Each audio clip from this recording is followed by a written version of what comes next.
장내 멘트만 할 거예요. 그래서 보시다시피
저희 잠시 후 오후 1시부터 저희 Ladies and gentlemen, the forum will begin shortly, starting from 1 p.m. We will begin in just a minute. Thank you.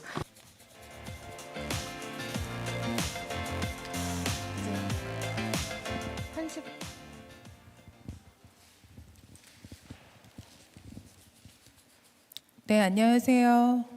한국예술종합 Good afternoon, ladies and gentlemen.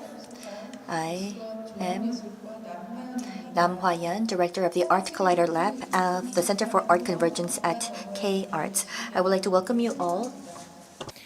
2020 Taking place from the 8th of November to the 14th of November 2023, Connected Week Interim Performance Report of the third year of Connected Campus, the Digital Transformation Research Project of Korea National University of Arts, which began in 2021.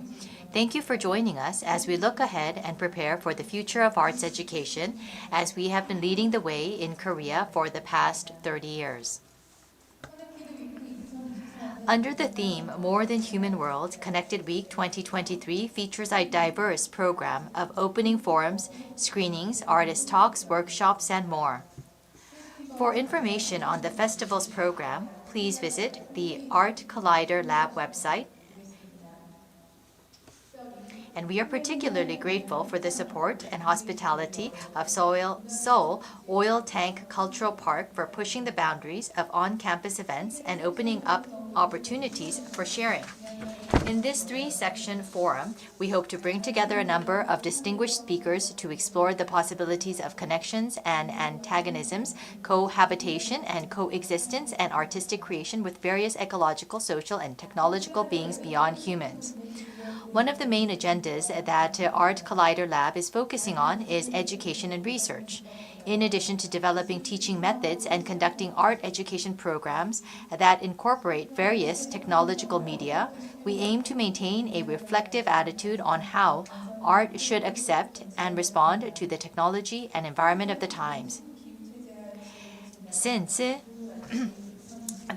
COVID-19, we are seeing a trend where I am, and that is a question that is valid throughout this conference. Through this Connected Week, Art Collider Lab will listen to the advice of campus members and We will hear from external experts and strive to create a connected school for all next year and beyond. Thank you for joining us today.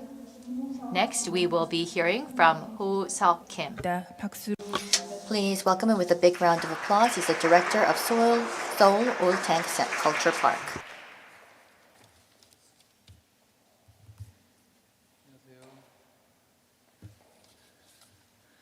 네, 방금 소개받은 문화비축 기지 관리사무소장 Ladies and gentlemen, as introduced, I am the director of Seoul Oil Tank Culture Park, Ho Seok-kim. It's a great pleasure to meet you all, and thank you for coming despite the cold weather. My remarks basically would be an opportunity for me to introduce you to Seoul Oil Tank Culture Park. Seoul Oil Tank Culture Park is an industrial heritage site that stored enough oil for Seoul citizens to consume for about a month, preparing for the oil crisis in the 1970s. It preserves the memories and history of the industrialization era in the city and has been transformed into a versatile urban regeneration cultural complex filled with culture, humanity, and nature. And the convergence, our platform that we're pursuing, holds significance in that it doesn't favor a specific space or genre, but instead offers diverse programs of convergence to allow the space to breathe and resonate with art, and to enable those spending any time in the park to grasp the meaning and message and take it to heart. I hope that the Connected Forum serves as an opportunity to take a fresh look into various issues facing the future in terms of environment, culture, and society. And starting with this year's forum, I look forward to a harmonious promotion of cooperation with Art Collider Lab at the Center for Art Convergence at Korea National University of Arts. And I would like to express my gratitude to everyone joining us today. Thank you. And let us now begin session 1. Thank you.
Okay, can I start?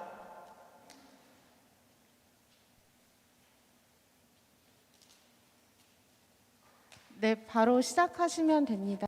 Yes, you may start. Okay. Nice to meet you. I'm Fujihara Tatsushi from Kyoto University. It is great honor to invite me such a great opportunity. So I will talk about my book, Philosophy of Decomposition. Let me introduce myself first of all. My research interests are two categories.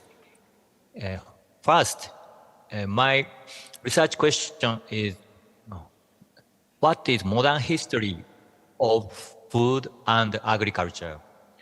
For example, I have written books on rice breeding in the Japanese Empire, including Taiwan Island and the Korean Peninsula, and world history of tractors, and history of school lunch in Japan, history of kitchen in NS Germany. And the second category is a philosophy of agriculture and food, environment and nature.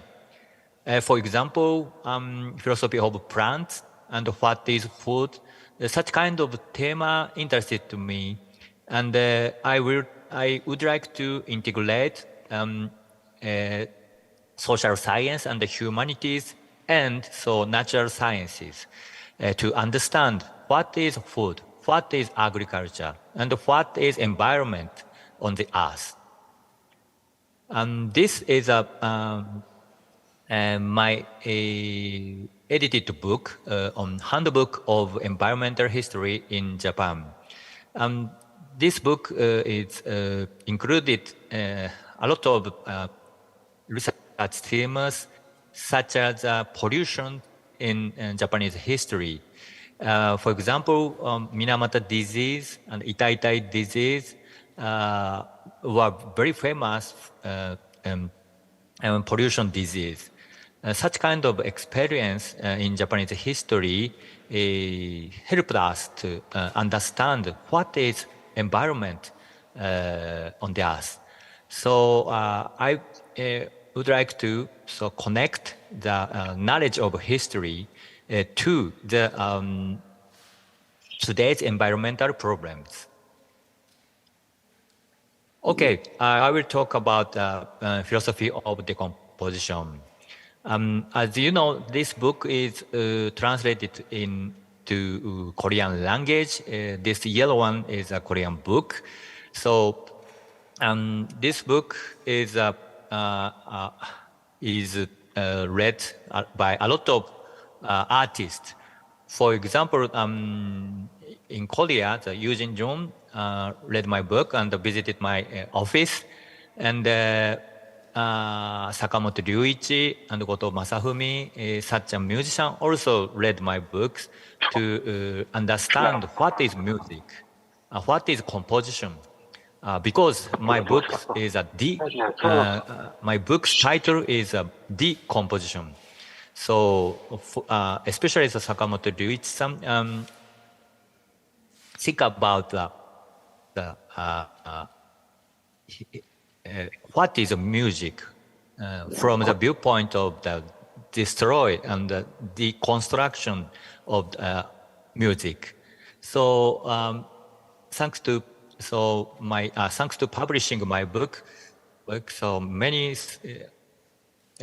artists contacted me. Yes, and I can think about the relationship between the humanities and the history and art. Okay, and this is today's content. And let's move on to the next panel. So introduction and question. And today I have to explain what is capitalism. So mass production and mass consumption and mass disposal included our society. So for example, food waste and discarded clothes in the large quantities is a very big problem for us. And also plastics and radioactive waste is also a very big problem in Japan, not only in Japan, but also all over the world. So such kind of things to things such as that are not easy to destroy, not easy to decompose, has overcome our life, everyday life. So we have to overcome such kind of the so mass production, the mass consumption, the mass disposal society. So in order to think about the so mass disposal society, I can learn from the ecology as a science. Ecology, in the ecology, so we have three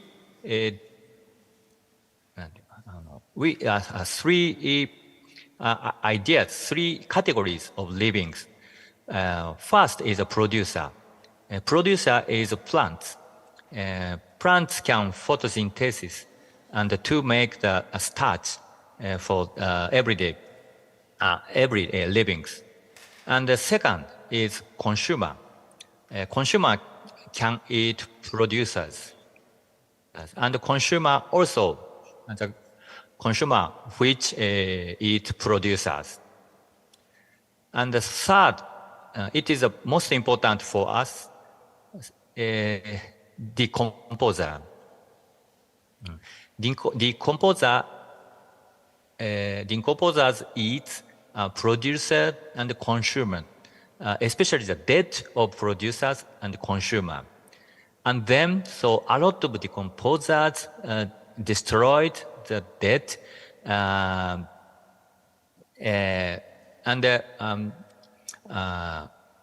so many materials come back to the producers. So such kind of material circulation played a very important role in clearing this earth. And but I would like to criticize the viewpoint of ecology because ecology divided the two categories. It is a consumer and a decomposer. But the consumer also eats a lot of things. Decomposers such as worm microorganisms also eat a lot of things. So we can integrate it, the two categories as a decomposers, I think. And also, so decomposers can produce, for example, alcohol, sugar, gas with delicious perfume. This kind of byproduct it's very useful for our daily life.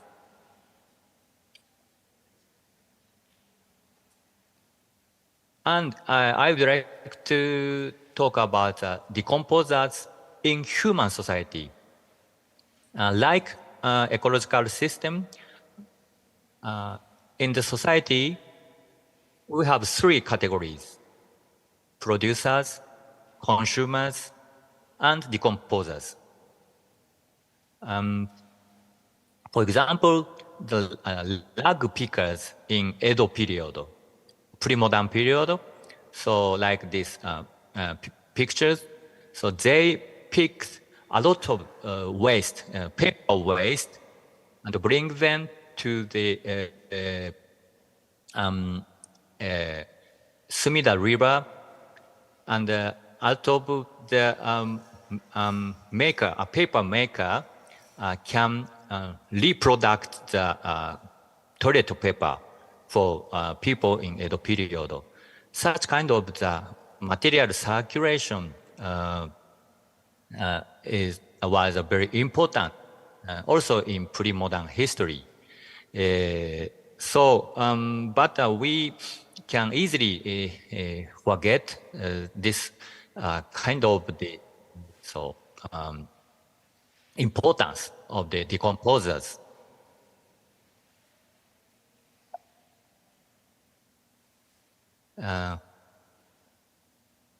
And I can also, human is also decomposers.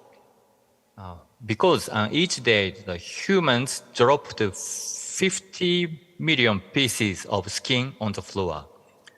Each piece of skin is home to thousands of microorganisms.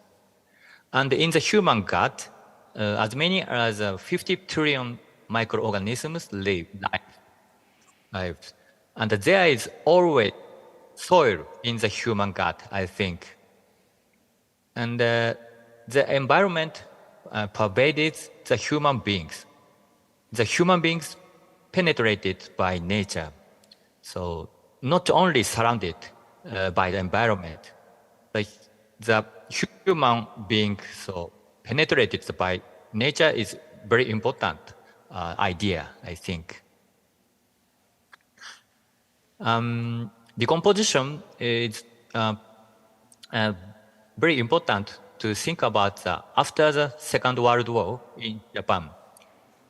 For example, these pictures is about the Ari-no-machi in 1950s in Tokyo. So this community is for rag pickers, especially the children. They are discarded by the Japanese Empire. So the war destroyed a lot of families, and many children lost their parents, and they must live by collecting the discarded things, such as papers, materials, and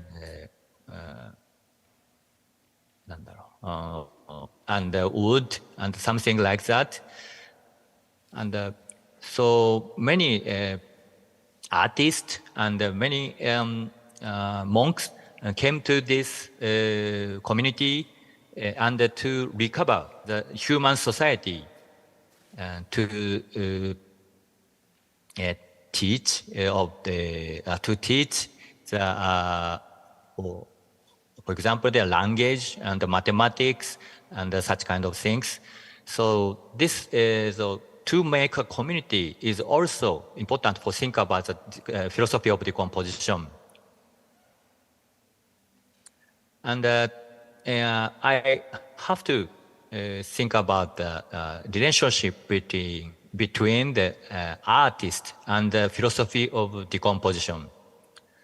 For example, kintsugi is very interesting for me.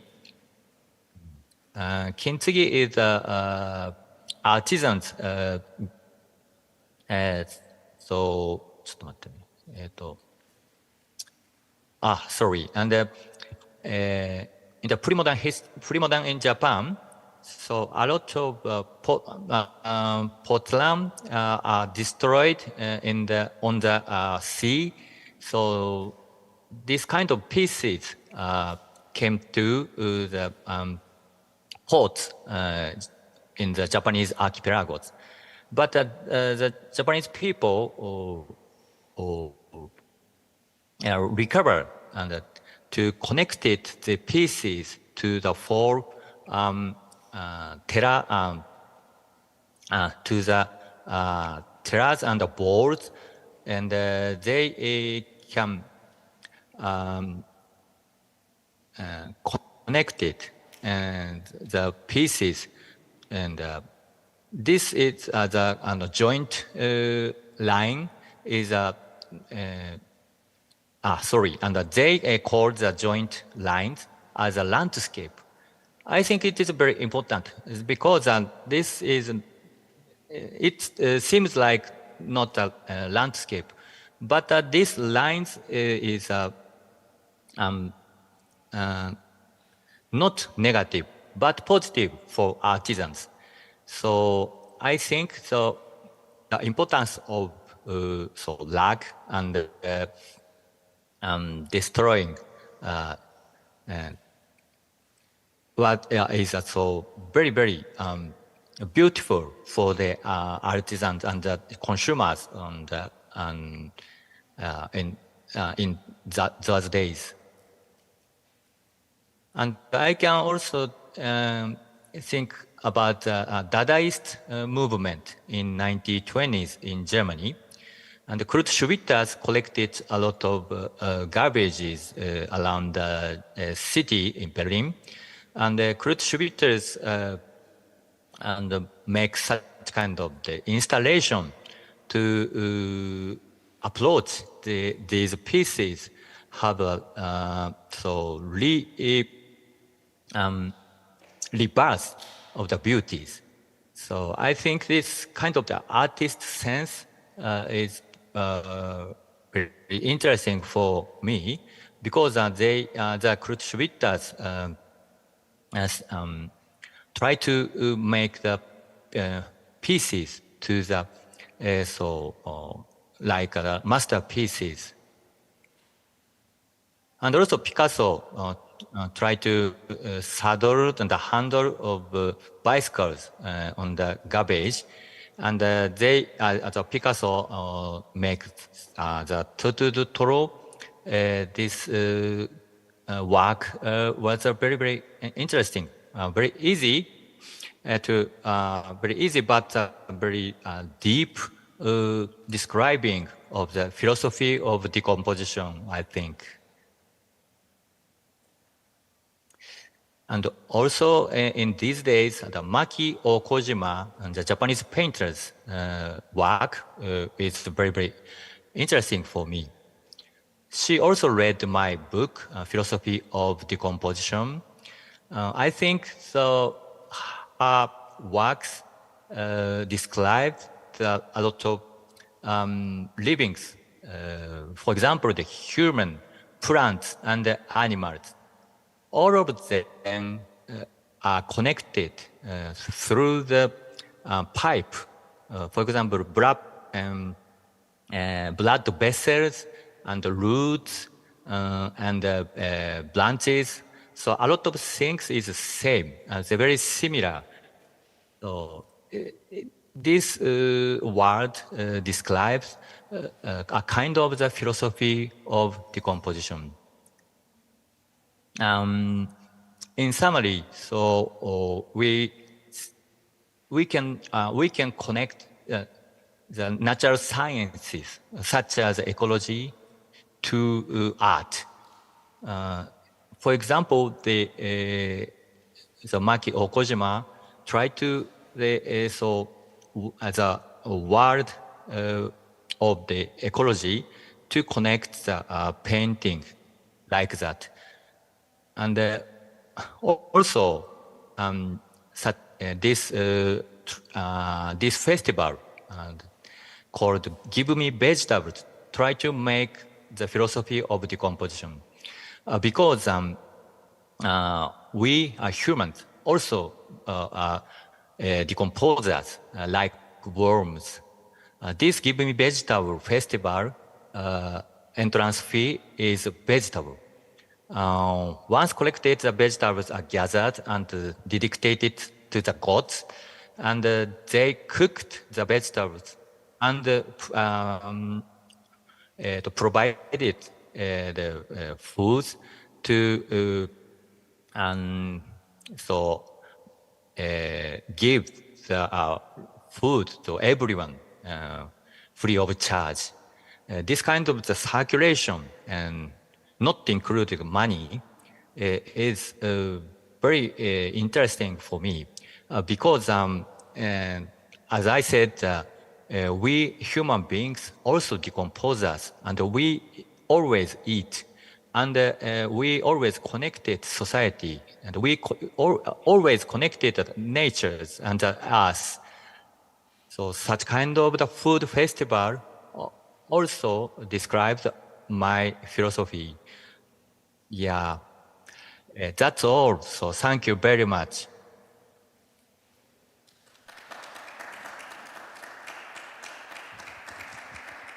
네, 후지하라상 감사합니다. Thank you very much, Professor Fujihara. We will go on to the next presentation. 공유한다. The next agenda presentation is by Gavin Praterpini under the title We All Share the Same Sky. Hello.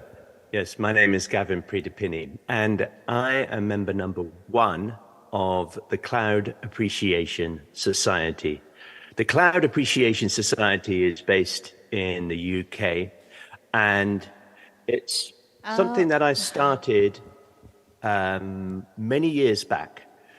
I began it because I feel that the sky is one of the most beautiful, in fact, the most beautiful, dynamic, and evocative aspects of nature. And because, well, people who are members of the Cloud Appreciation Society believe that the sky is like nature's poetry. They don't think of clouds just as so many inches of rain or so many centimeters of rain or hail or snow. And they don't just think of clouds as the things that get between us and the sun, but they think of them as nature's abstract art show, one that is ever present and ever changing. And when I started it, a friend of mine, when I started the society, a friend of mine asked me if I would give a talk. In fact, she asked if I would give a talk about clouds before I had even thought of the idea of the society. And this is really to show you how this idea came about and talk about how it grew. She said, I know you love clouds, my friend did. Would you like to give a talk? I said, yes, I would love to, of course. But I realized that here in the UK, people, they like to complain about clouds. They think there are too many of them around. And so I thought maybe people won't come to my talk unless I give it an interesting name. And so this is why I called the talk the inaugural lecture of the Cloud Appreciation Society. I just thought it sounded interesting, like a talk that I would like to go to. And it worked. Lots of people came along, and they all afterwards said, how do I join your society? So I realized maybe we do need a society in appreciation of clouds. Maybe we do need a society that reminds people to look up. And that was 18 years ago. And over those 18 years, we've had 62,000 people join the society from 120 countries around the world. And I have thought, looking back over those 18 years, why do we need a society? I've really come to understand why we need a society in appreciation of clouds, and I really want to share that with you now. We have, in my opinion, 3 reasons why we need a society in appreciation of clouds. The first is curiosity, because it is the sky, and in a society about the sky connects us with an aspect of nature we can easily miss, which I'll explain. The second is well-being. To be connected to this part of our nature and our surroundings is good for us. It's good for our well-being, it's good for our creativity, and good for our soul, and I'll explain that too. And the third is connection, because we all share the same sky. We all inhabit this part of nature. It is universal. And so to engage with it is a way to connect with each other. So let's start with the first one, curiosity. When you start paying attention to the sky, you begin to realize what fascinating and strange things clouds are. And you start asking yourself questions about the sky. So take a question like this. You might see a sky like this and wonder, why is it curling over in waves like that? Well, it's a cloud formation called fluctus. And The cloud names are in Latin. They often just refer to what the cloud looks like. This is Latin for a type of wave. And this fluctus wave, you can see once you start looking for it in many places. You can see low waves of cloud like this, see them higher in the sky, and you can see the same curling, beautiful waves up in the high clouds. They only form for a few minutes, and they maybe will dissipate away and break up within 3 minutes or so. And you become curious to why they form like that. Why would a cloud form in breaking waves? And it's to do with the winds, the wind where the cloud is and the wind above where the cloud is are different. They're at very different speeds. And this causes undulations to develop in the cloud and for them to curl over. And you may look at, as you start to pay attention to the sky, you may look at a cloud and go, why does a cloud have the shape of a UFO, like a flying saucer? This is a lenticularis cloud. It's named from the Latin for a lentil. And these form in the vicinity of mountains. You can see them like UFOs invading the sky sometimes over a mountain range. And these ones form because of the waves of air that develop over mountains. So clouds reveal the invisible movements of the air as we see. And for this reason, they are like expressions on the face of the atmosphere, revealing the changing moods of our sky. So to become curious about clouds is to want to learn about them. And you might learn that there are 10 main types of clouds and they all have different names. And as you learn these names, you become more familiar with the characters of the sky. Ones like the low cumulus cloud that forms on a sunny day, or a mid-level alto cumulus cloud. Ones like the high cirrus, which is made of ice crystals that are cascading from the upper reaches of the troposphere, or the mighty cumulonimbus cloud. So the sky fills half of our vision, and it's surprising, therefore, that we don't pay more attention to it.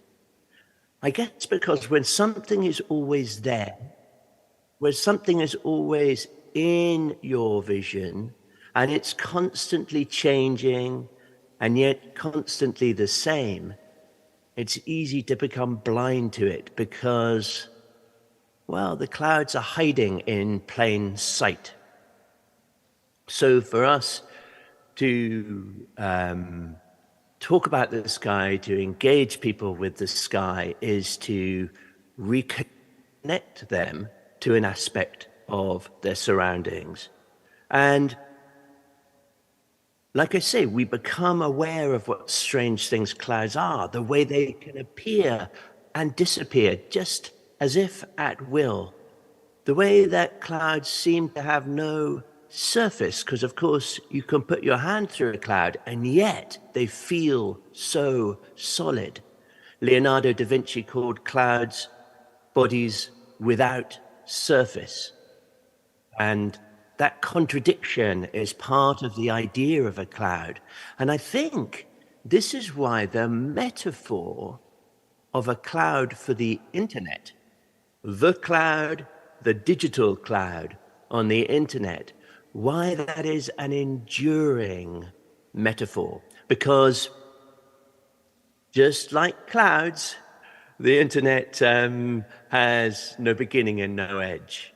And clouds, like the internet, can, and like data, they can appear and then they can disappear, just like that. And it's how they appear to be things, clouds, and yet have no edge and no middle in the same way that the internet does. So I think it's this peculiar quality of clouds that resonates for us and has resonated for us for centuries through poets and artists. And so the second reason I believe that clouds and the society it needs to exist is for our well-being, because connecting to the sky is important for us as human beings, as individuals. When you think about it, the sky is the most easily accessible aspect of nature. It is universal. It's everywhere. Everybody has a great view of the sky, and you don't need to live in an area of outstanding beauty to be able to look up at outstandingly beautiful skies. In fact, even if you live in the most urban of environments, the sky is the last wilderness within easy reach for you. And it's also the sky an invitation for our imagination. You can think of engaging with the sky as being like a moment of meditation in a way, a moment of meditation, but it is one that, well, we're not in control of. So it's not like meditation that you consider and do at a certain time. You have to be engaged with the sky and follow its own lead, because the sky and the clouds are the most ungovernable, uncontrollable aspect of nature. And so to pay attention to it, it is to slow down and it is to calm down, but it is outside of our control. And for this reason, the sky is a reminder for us that we are not the center of the universe. We are not the people in control of the universe. It is a daily reminder of that fact. But it is, as I say, also an invitation to our imaginations. And we often think of skies, of clouds, as being lighthearted. And we like, as children, to find shapes in the sky. And I think, as the Cloud Appreciation Society, it's important to continue that tradition from when we're children. Clouds invite us to find shapes, and we love it at the Cloud Appreciation Society when our members send in clouds that look like things. So we love it when we get sent a heart cloud over the Northern Territory of Australia, or a bunny in a hedge over South Korea, a bunny on a roof in Provence, France. We love to see, and these are often cumulus clouds, these shapes, because cumulus clouds are the ones that look most solid and have best definition to their edges. So maybe a break dancer over Romania, or a dog or a cat, an elephant over California. In fact, we get lots of elephants. We have many people sending us elephants. It's the most common, the most typical of the shapes of animals that people send us. And so clouds change slowly. They're not only invitations for our imagination, they are also invitations for us to slow down. And they develop gradually. And for this reason, they're like the opposite of staring at a device. You're not looking down when you engage with the sky, or you're looking up, of course. It is a changing narrative, the sky, a narrative with no beginning and no end. And for this reason, it is, again, the opposite of the attention economy that the digital world is driven by, because the clouds are always there and always present and always changing, but you have to actively engage with them and choose to pay attention to them. And in this way, their narrative is one that is speaking in a whisper often, and it is only there to be heard for those who care to listen. But to engage with the sky is to connect to your creativity, connect to a place that is calm, that is centered, and so it's good for your well-being, it's good for your soul. And then connection.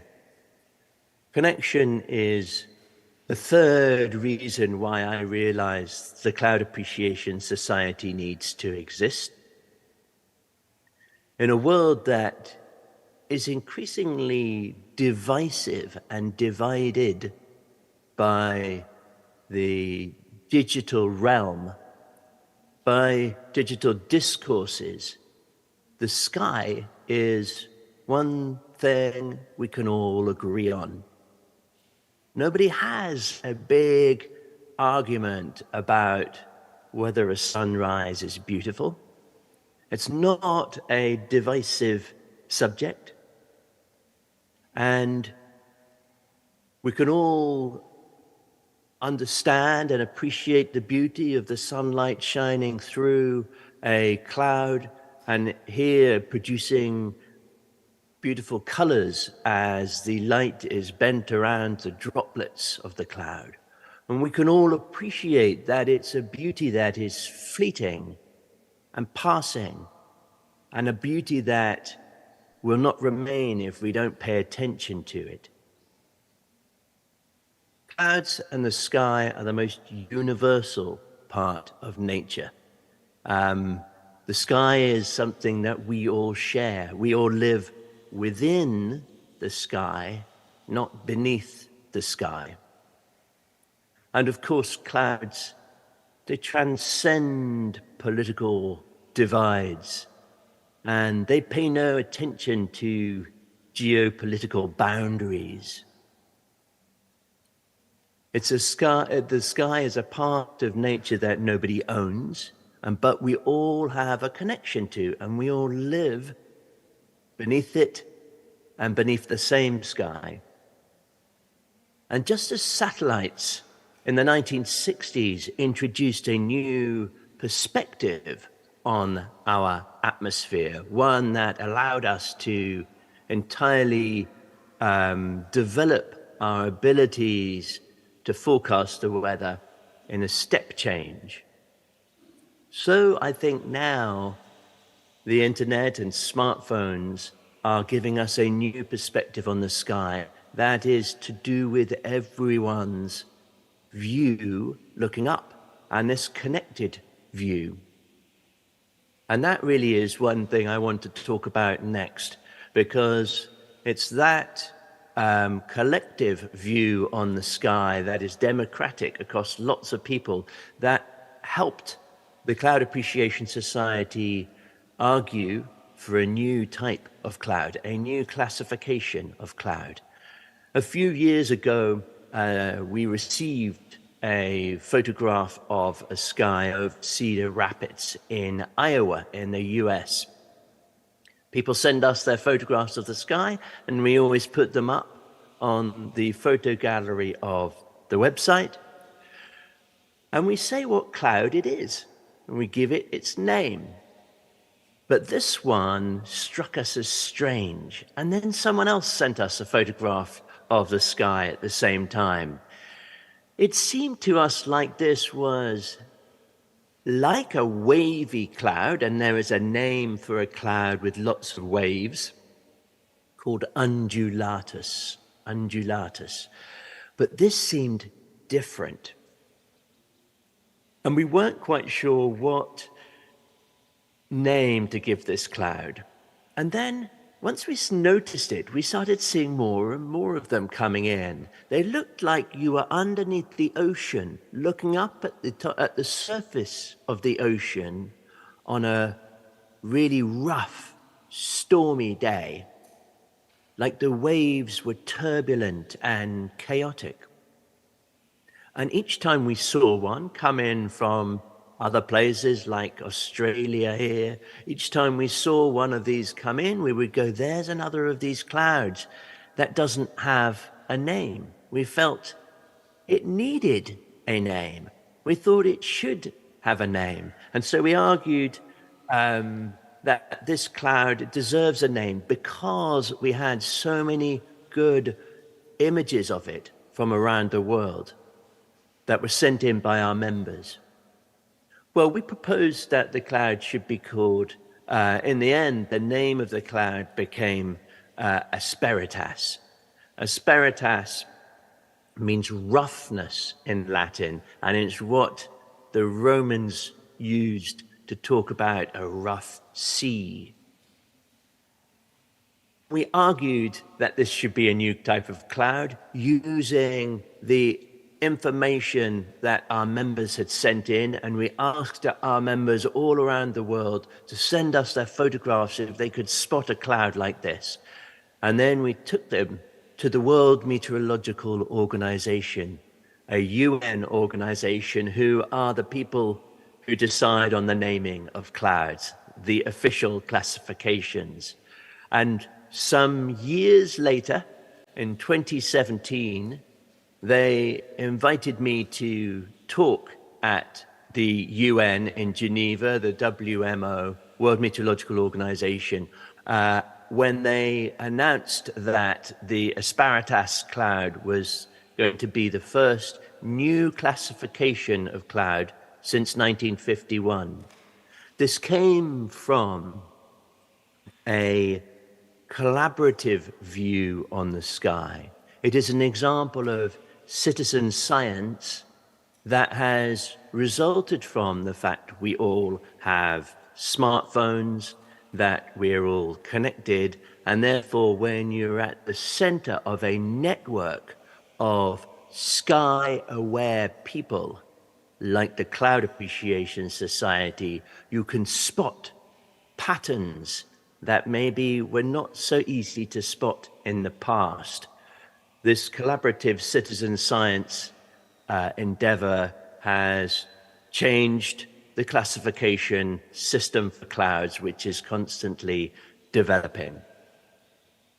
So after starting the Cloud Appreciation Society, I realized that it's a society for campaigning, and we're trying to change people's view on the world, view on the sky, and therefore we need to have a manifesto to show what we stand for. So I'm just going to conclude with the manifesto of the Cloud Appreciation Society. We believe that clouds are unjustly maligned and that life would be immeasurably poorer without them. We think that clouds are nature's poetry and the most egalitarian of her displays, since everyone can have a fantastic view of them. We pledge to fight blue sky thinking wherever we find it. Life would be dull if we had to look up at cloudless monotony day after day. We seek to remind people that clouds are expressions of the atmosphere's moods and can be read like those of a person's countenance.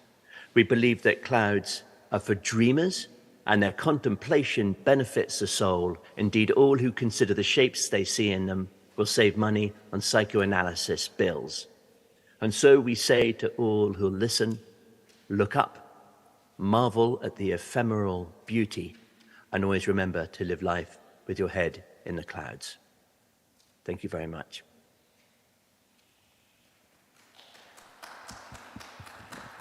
네, 발표 감사합니다. Yes, thank you very much for that presentation. And let's now move on to the third presentation on More Than Nature. We have Namju Kim, Assistant Professor of Architecture at University of Seoul. And his presentation is titled Environment, Technology, and Architecture, Architectural Practice in the Age of Climate Crisis. 유튜브로 보고 계신 분들이 For those watching via YouTube, I wanted to explain the environment that we are here now. It's quite cold here. Hello, everyone. I am an architecture, and I am also a educator in the area of architecture. I am Namju Kim. It is a pleasure to meet you.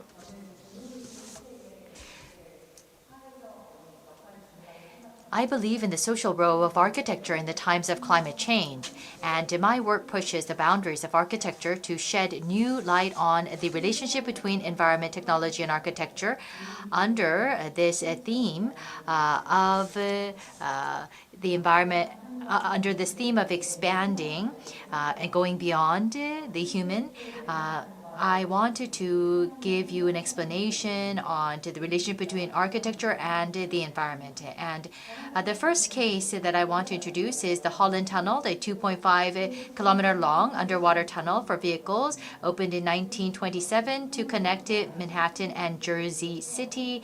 It's a 20th century attitude toward architecture's relationship with the environment. When the tunnel was designed, a key issue was how to deal with emissions from vehicles. To solve this problem, a 10-story ventilation tower was built at each side of the tunnel, making the Holland Tunnel the first underwater tunnel in the world to have mechanical ventilation. The ventilation towers represented a new architectural typology at the interface of architecture and engineering that emerged in the 1920s, in that they were built for the purpose of improving the environment. In 1927, this new architectural typology was confronted with a very anthropocentric environment. The anthropocentric and localized attitude continued to be valid in the second half of the 20th century. This is an example of a 1960 dome developing image showing a dome enveloping Manhattan. The architecture and inventor Buckminster Fuller.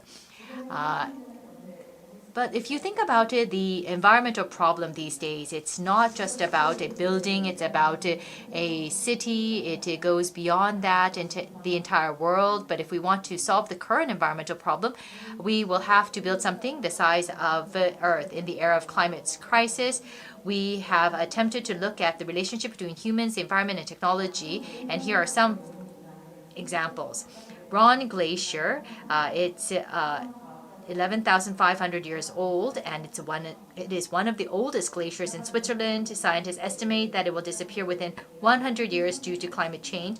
To slow its melting, every summer people drape a white cloth over it. In 2022, it was the hottest summer ever in Switzerland. Since observations began in 1864, 6% of the Swiss Alps glaciers melted that year. The natural environment is constantly changing, and humans, animals, and plants have adapted to it. However, today's changes are unprecedented, and it is accelerating. While researching this Ron Glacier in 1915, I read papers from various fields, including climate glaciers, the nature, environment, tourism, economics, and infrastructure. I realized that despite the fact that all of these interdisciplinary studies were talking about climate change, there was no visualization that could intuitively convey this important information to the public. That's how I came up with this diagram showing the present and future of the Swiss Alps.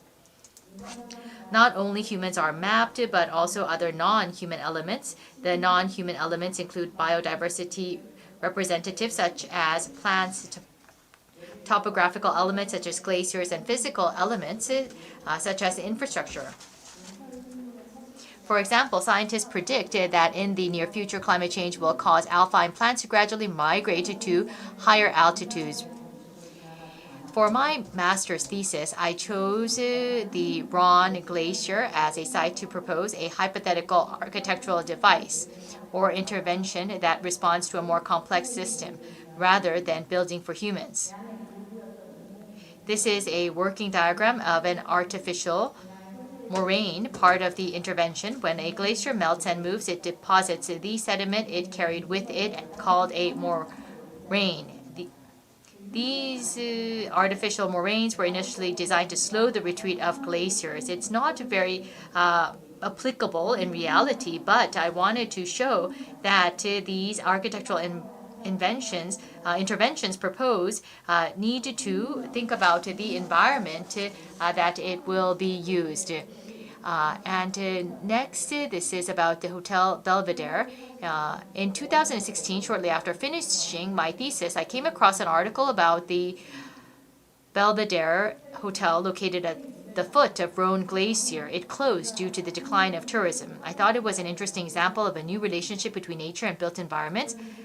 And I wanted to do something based on it. And the 2021 Seoul Urban Architecture Biennale gave me the opportunity. It seems that when you're riding a train, because of the speed, you do not realize how fast it is taking place. You get so used to it, and that is why for this particular project, I wanted to show the speed of how things are changing. So through this exhibition of the wall of mirrors. It shows the present and the future, and visitors can see the present and future, and also the relationship between human beings and the built environment. The exhibit was moved online and is still continuing. We asked people questions. What do you see when you stand in front of the Hotel Belvedere in the future? The series of work that started with the research on the Rhone Glacier, followed by the exhibit and then the online exhibition, gave me an expanded view of the relationship between architecture and the environment. And when I looked at Korea through this lens, I became interested into the mountains of Korea. I thus done a lot of work on Korean mountains. I will briefly touch upon them. So there was then after that a celebration. There was an open call to curate an exhibition to celebrate the 60th anniversary of Korea-Switzerland relations. Mountains are a unique geographical feature representing the natural environment of Korea and Switzerland, and a link between the two countries that share a complex relationship with nature. 첩첩산중, an exhibit that took place. Through this exhibit, we gathered 6 architects, landscape architects, and researchers who have been tracing the relationship between nature and urban environments in Switzerland and Korea from different backgrounds, and grouped their work into 2 categories. The first one was between reality and meaning. Are we all really looking at the same mountain in a landscape? It's not only the objective physical form that is important, but the value and meanings that individuals or cultures project on the landscape. And then there was a second category, which was what kind of mountains does a non-human being see? In the second section of the exhibit, it focused on Korean and Swiss environments as read through the eyes of non-human beings, whether from the perspective of a plant, machine, or glacier, and it suggests a new way of looking at cities and environments. Finally, in the center of the exhibit room, an installation, the 첩첩산중, the mountains. So through this installation, stories about mountains in Switzerland and Korea were collected.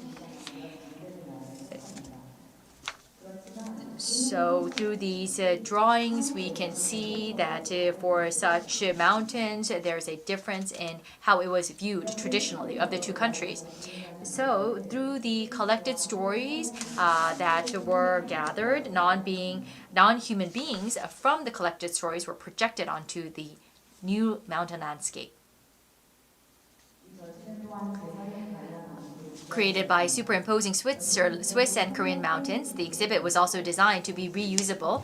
The content of the research can be dismantled, and next year the exhibit will be reinstalled into Switzerland by simply reassembling in the reverse order of disassembly. So there is a lot of possibility of interdisciplinary work to be done between architect, landscaping, geography, art, and engineering. And I'm still thinking about how to develop and proceed with this work in the future. Now I'd like to talk about the relationship between architecture and technology and about communication. So I worked for 5 years from 2016 at Howler & Yoon in Boston as a project manager and led design on a number of projects, one of which was a UVA memorial. For the memorial, it commemorates 4,000 unnamed black slaves who built and maintained the University of Virginia. So that was the beginning of the memorial. Our design team met and listened to the descendants of black slaves, the local community, students, faculty, and many others who were related to this history. Through this process, a consensus emerged that a memorial should not only be a place to remember the pain, but also to be a place for people to gather and interact to celebrate the dignity of life and educate future generations. So after a lot of discussion, we decided that the memorial should be made like the Jefferson Dome, and we wanted to put in a lot of the memories, and so we wanted it to be a creative collaboration. It's extremely cold here, and the use of technology using robotics were essential to capture the many layers of historic mapping. So there were these 4,000 unnamed black slaves. It was not easy to identify their names. We wanted to carve in the 4,000 memory marks into the curved surfaces, and this required parametric design, robotic fabrication, and precise inspection. The patterns on the stones created by time and pressure vary depending on where they are collected and the direction they are cut. The combination of stone patterns, designs, and the use of technology to achieve an impossible construction resulted in a magical combination of environment and architecture. So when it rains on this memorial, it looks as if the stones are crying. The memory mark that are empty, we are waiting to carve in new names. History is written on these benches. When the water flows on this bench, people's faces are reflected in the engraved history. And Isabella Gibbons and the people wanted this to be carved there. And in order to live up to their wishes, we developed a new technology. We also tested and implemented various technology. And during this process, we identified many new things. For the panel here, you will see that it's the same picture, but depending on how the sun shines, it completely shows in a different way. And we use robotic fabrication technology. We, before it was made, did not know if the eyes would show up, but when there's a right sunlight and the weather, you can see the eyes of Gibbonson. In 2020, when during the height of Black Lives Matter movement, people spontaneously gathered at this location. And without the fine-tuning and precision of technologies like digital design and robotic fabrication and the creative collaboration of many experts, this project would not have been possible. However, the greatest achievement of this project is that it has become a place for people to come together rather than a place for technology to take center stage. So we are carrying out this project in the Korean context. Concrete is an essential material for buildings and cities. It's the second most used material in the world after water. In the process of making concrete, it requires molds. These are mountains of styrofoam in a factory making curved concrete panels. This styrofoam is only used once and then discarded. Why can't we create a reusable framework for curved panels was this question that initiated this research on making reusable construction methods for curved panels. I came back to Korea and I developed this research to create a digital process. And the fabrication process was further developed. We received a patent and we were looking for ways to scale up this technology. And at that time, the 2023, we received a commission for the Asia Overseas Climate Crisis Landscape. And so, as you know, in an attempt to actually construct this, you go through a lot of trials and errors. You have to select the material, and we did a lot of work to create it in a smaller scale, half the size, and we went through so much error and trials and errors. And then finally, we were able to come up with this full scale, this smooth trial. So it was an attempt to intervene architecture, and we moved away from the previous method of using such molds, this softly conceived ephemeral concrete. So this is the project. And because of the wires that are used instead of steel, it has a distinct sawtooth pattern, and its appearance is constantly changing according to the sunlight and the light, artificial light. It sometimes looks like a wave in the wind, and sometimes it looks like a solid stone. So it's going to be exhibited for a certain period, and then we are thinking of reusing this. Those who need benches like this, please let us know, and it's for free. So as the environment and technology, as they work together, we see that we need to have a new process, and there needs to be collaboration, and it doesn't have to be using cutting edge technology. So I'm going to introduce two short projects before I end. And Sustainable Construction NGO, there is a wholesome organization, and I'm working as a member of that organization. NGAs, 6 members exist around the world, and we have created the Clinic of Care Declaration that there will be respect for community, technology and knowledge will be shared. It will not be about just sharing aesthetics, and we acknowledge that we should move in a direction to address climate change. According to this value, 2 projects are being carried out by 2 teams. Our team is working on an Indonesian project, and it uses joglo as a motif for and we are going to use a circular construction method. Joglo will be dismantled. It's rare, but it will be moved to a different location. That is because in this area, Jakarta, there are art communities that dance, and they don't have a space to practice, and that is why they're just using the front yard of the leader of this group. And this community has a beautiful performance like this. And for this team, for this community, we wanted to create a community space and an area for them to practice through this work. And we had a community meeting, roundtable with those living here. It's a small project, but we were able to meet a lot of people, and we meet these different people because we wanted to encourage and empower the community and facilitate dialogue. And for those participating in the project, we want to give them voice. So this is the picture of the roundtable.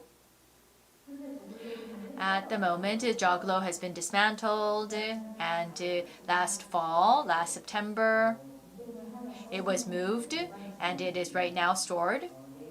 Next year, about summertime, we will complete the work. Sisters of Blessed Korean Martyrs Convent at East Timor. So as you can see, it is right along the same time zone of Korea, so there's no time difference with Korea. And this East Timor, this country, doesn't have a lot of resources. And there are sisters who are carrying out voluntary work, and with Kim, they set up this location. And in East Timor, it's around the equator, and we did a simulation of how the seasons changes, and we could not use equipment, and that is why we wanted to create an environment that was appropriate for the rainy season and dry season. Other than the environmental factors, we reflected into this area the expectations and the needs of the sisters. And so people were wearing slippers when they were constructing here. We did not have a lot of skilled workers, so we had to use a lot of local material, and we use low-tech architectural practices to construct this building. For the dormitory, we did not have enough money to build it, and we wanted to have at least some space for these students to gather, and we used the space in between the dorms. And during these rainy seasons, during mass, we wanted the windows to be aligned with the sun ray. So this is the almost complete building.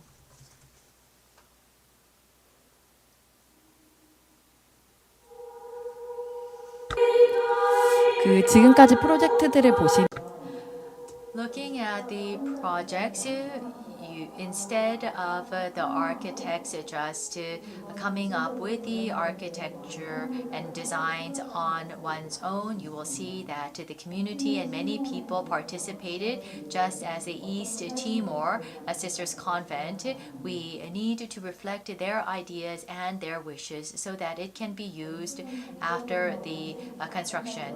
Many people think that architectural construction does not change, but in reality, it continuously moves. And so in the past, architecture was thought of the other. We have to move beyond this.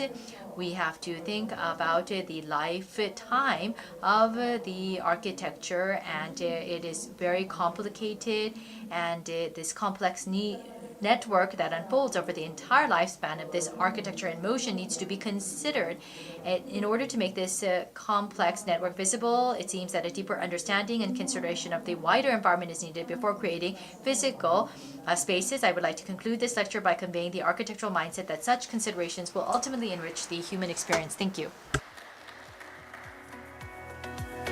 네, 감사합니다. 그러면은 다음 순서로 저희 1부 Thank you very much. Then we will go on to the round table. 이소유 모더 Yes, I would like to invite Soyu Lee as our moderator to conduct the round table with our three speakers for section 1. 네, 여러분 안녕하세요. Good afternoon, ladies and gentlemen. I am the moderator of Section 1 on More Than Nature at the Connective Forum More Than Human Sound. I am Soyu Lee, visual artist at K-Arts. So we had a total of 3 speakers. Thank you very much, Professor Fukushihara Tatsushi, and Mr. Gavin Praterpini, and Professor Namju Kim. We're here all on Zoom and online. We may seem a bit distant, however, the roundtable will probably bring us closer together. And because I'm involved in my field work, I'm in the southern tip of the Korean Peninsula. I was actually in a very small island of 90 hectares, and I'm connected online right now. And I was out for a walk this morning, and you can see that basically the landscape is just the sky and the waves. That's basically it for this part of the world. And I saw the sun rising amongst the clouds, and there was a village making type of project. However, it failed, and I passed through a failed heap of concrete, and now I see all of these biological wastes being decomposed. I've been smelling all that compost, and it was something that I've experienced right today and this morning. And after the presentations, I can see that all of the things that you've mentioned have really come directly to me as first-hand experience. And right now, I am a lecturer at K-Arts, the host of today's forum. And I'm very much focused on identifying arts materials and also crafting that with ecology. And I can see that students really experiencing environment with a different perspective and moving on from their typical habits to really sensing these different parts of nature. I believe many students find challenging based on my interaction. And I can see that our 3 speakers, and based on their study and research, their topic and their material, you can see that first-hand experience is quite critical in their studies and research. So therefore, I would like to first give a common question, but maybe at a slightly different angle to our individual participants. So first, my question goes to Professor Fukushihara. 하기 때문에 이제 You are a historian, so I'm sure that you research a lot of literature. However, you are talking about decomposition. And is there a field experience or a certain experience and that triggered you to research decomposition? In particular, when we especially people feel uncomfortable to see a material being decomposed, and there are many people who do not have the experience to see something being decomposed. So in your research, do you have experiences seeing decomposition, and what triggered you to research this area? My second question to Mr. Gavin Pratarpini, it's basically a similar question in the same vein. So when we go outside, we always do see we have sky above us, but in many cases we would disregard the fact of its existence. And when we do see the clouds, in many cases we would not really take that into account. We'll just pass by. And actually observing the clouds, in some sense, it's more than something that's visual. It's also about smelling the wind. It's something that really provides that temporal space. It's a very three-dimensional type of experience that you can get. But the fact of appreciating the clouds and really gaining that interest and really focusing on those senses, was there a particular reason why you started to actually appreciate the clouds in the very first place? Would be my question to you. And to Namju Kim, due to environmental change, we see built environment changing and relationship between the artificial environment and the relationship between humans changing. How did you become interested in this area, and why? Or is there a special experience, essential experience that led you to focus on this topic?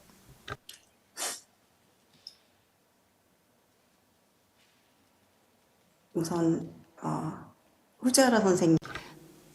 Huziara, please. Could you go first? So Lee-san, thank you so much for question and comment. So about the experience of decomposition.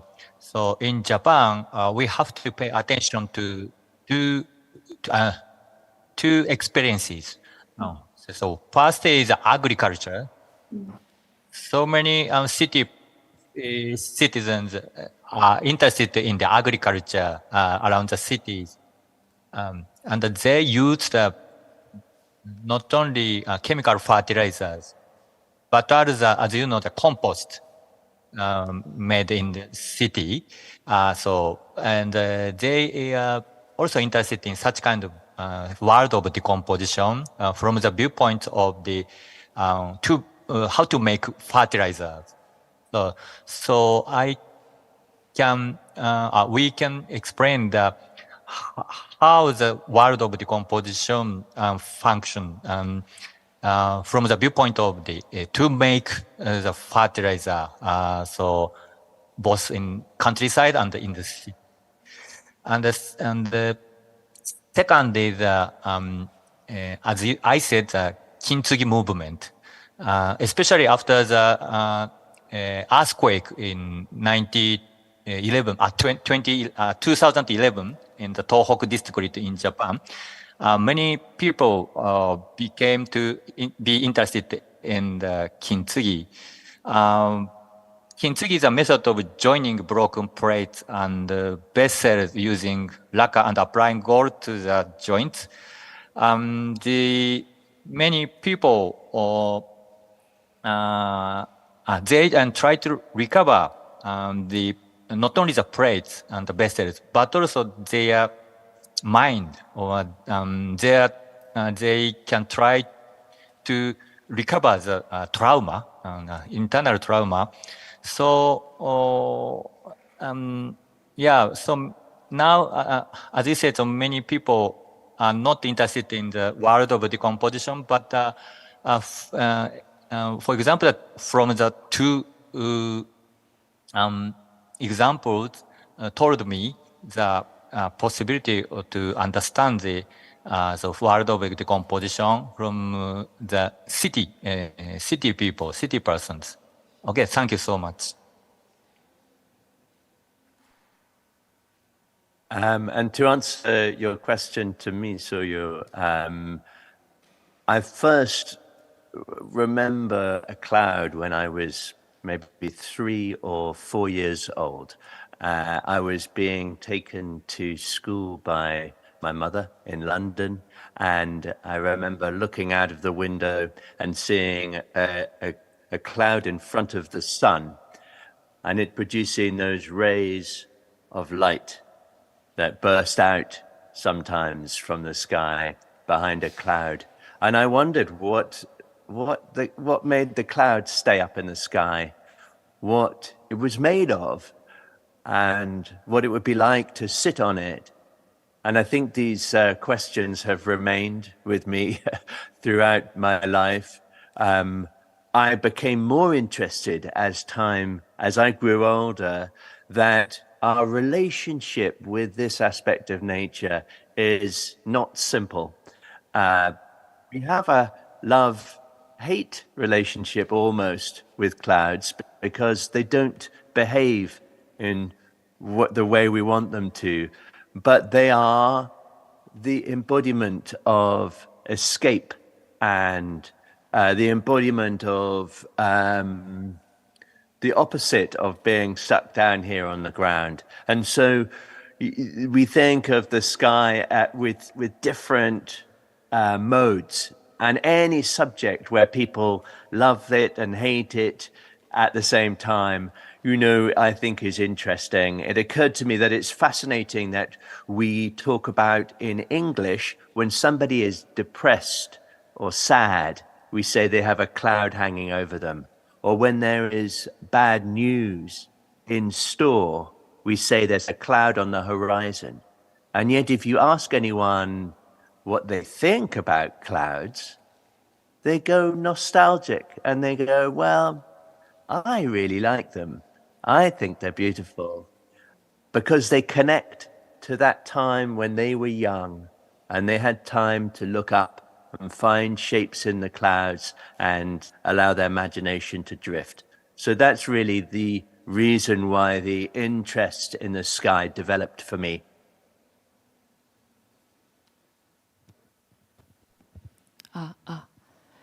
네, 일단은 First of all, it is a pleasure to meet the three of you, and thank you for the question.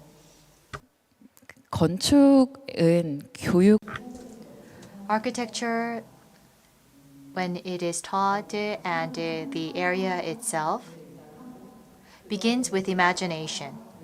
It begins with the virtual, and then it is visualized, and then it is materialized. That is the process. And that process itself requires a lot of strategies to be intertwined and a lot of central experiences to come into place in terms of imagination and perception. It began in 2013 when I was receiving my master's degree. I went on a workshop, the earthquake area in 2013 after the earthquake into Japan, and I felt the massiveness of nature and the weakness and vulnerability of architecture and buildings. I felt that nothing can be done from the scale of architecture, and then I thought about ways to visualize, and I went on to do the Ron Glacier project, which became the thesis of my master's degree, and the ability to visualize that I had learned. I wanted to show and depict and visualize important themes connected with the other disciplines.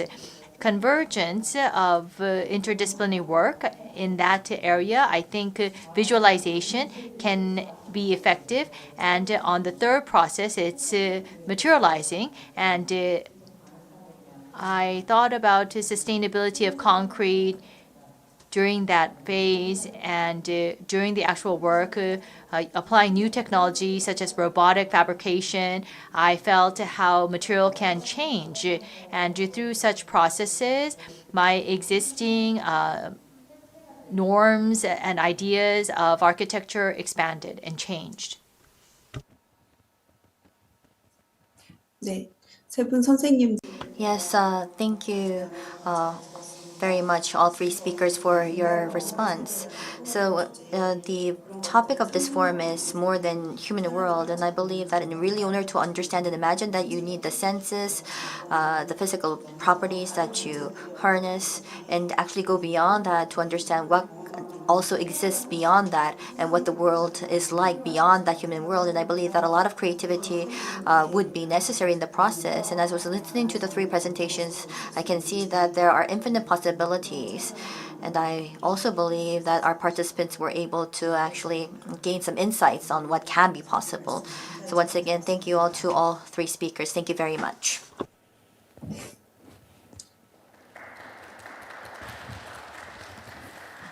네, 감사합니다. Yes, thank you very much. So that ends section 1 of the forum, and section 2 on more than society, interdependent coexistence. Just as was in the previous session, we have 3 speakers and a round table. And we would now like to take a short break or an intermission. We will resume at 2:45. Thank you.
자, 그러면은 오래 기다려주셔서 감사드리고요. 장내가 지금 많이 춥습니다. Yes, ladies and gentlemen, it's very cold right now on site, but thank you very much for staying with us despite the very cold weather.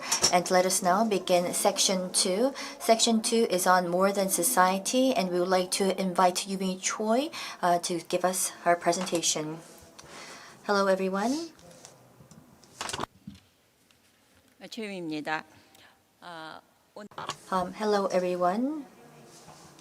It's a great pleasure to meet you all.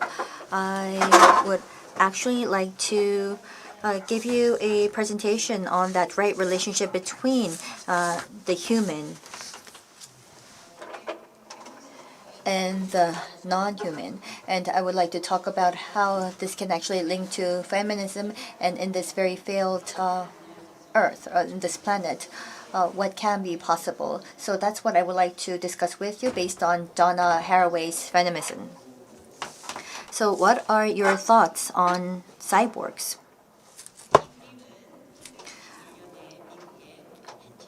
This image depicts a cyborg featured in the local American newspaper back in 1961.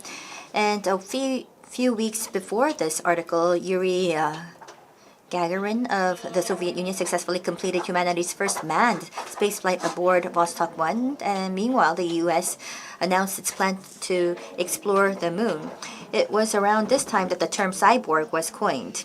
A cyborg is a being where organisms and machines are integrated through information and communication technology, initially designed for space exploration. And back then, cyborgs symbolized an unstoppable march toward progress, often synonymous with conquest. So, cyborgs have been the embodiment of conquest from the moment they appeared. So, the cyborg was a figure or an image that feminists could not affirm. However, Donna Haraway challenged this perspective in 1985 with her publication of A Cyborg Manifesto.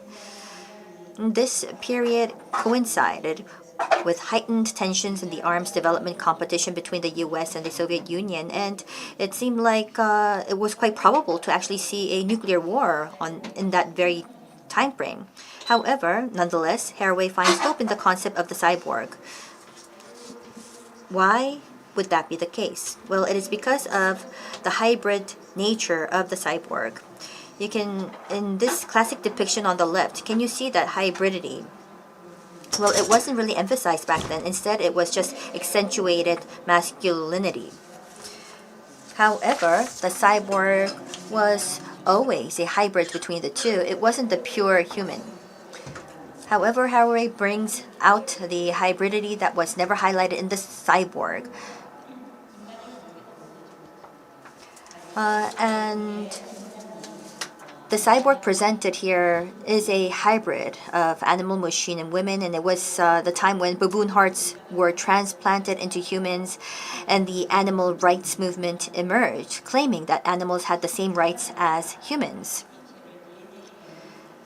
And not only that, it was a time when the boundaries between animals and humans were collapsing, and genetic engineering, reducing organisms to DNA sequences, was redefining life. And factories and workplaces were transforming into vast information and communication systems. The cyborgs captured or identified by Haraway are women in the information and communication system. They are women of color who work on the lines of large hospitals, multinational companies, and semiconductor factories. And this is also Haraway herself studying and teaching at the military-industrial complexes of the College of Science and Engineering. And you can see that they were all cyborgs born by cybernetics. And what you see here is a picture by Lynn Randolph's work titled Cyborg, painted by the artist after reading Cyborg Manifesto. And the artist presented a hybrid of animal, machine, and women, and no longer was a notion that technoscience is exclusively man-dominated. So you can see that it's very much different. However, yet feminism persisted in positioning women against technoscience, maintaining the structure that equates women with nature and men with technoscience. So we've been seeing this persist. So then, who is this woman sitting in front of the computer? Is this person no longer a woman?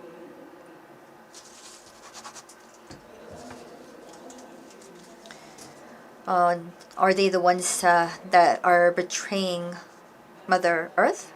Well, this is the irony highlighted by Haraway in her Cyborg Manifesto.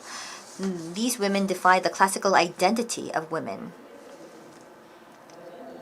And thus, Haraway wrote the Cyborg Manifesto out of anger, vehemently rejecting and giving a strong no to the progressive and feminist camps of the time still entrenched in identity politics.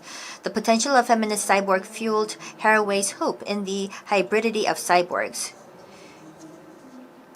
So because we do not have to actually follow the commander's rules that actually dominated space.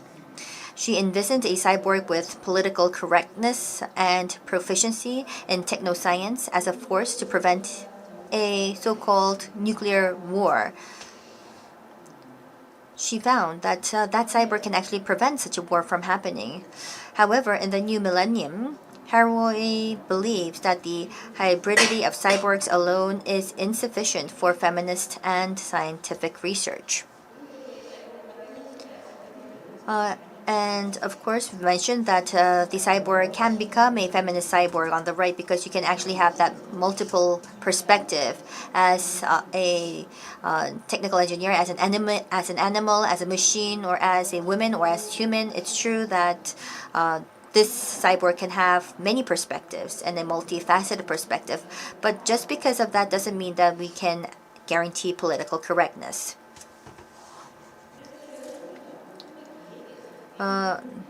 Therefore, Haraway believes that a much better figure of feminism is an average dog. From the dog, it's not just only hybrid, but also interdependence and coexistence is what can be found in the dog. So, you can see that this does gain significance, but what is the reason behind this?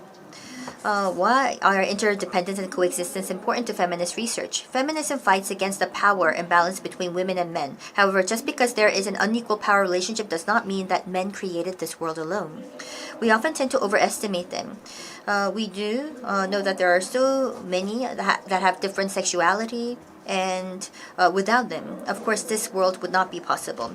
And we women also played a constitutive role in creating this unequal world and this unequal history.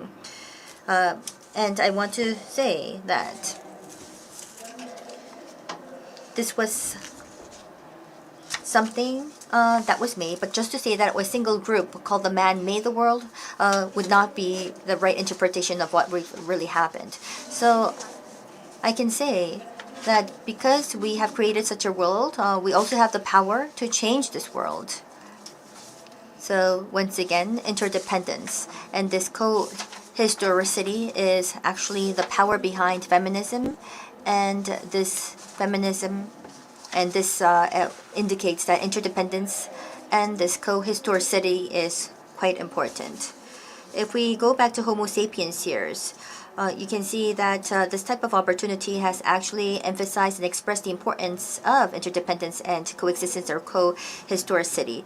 So you can see that it may be slightly different from the work of Randolph, but you can see that we have women and we have many forms of existence that were brought together, and that actually is expressed through the dog. So this is not just a dog.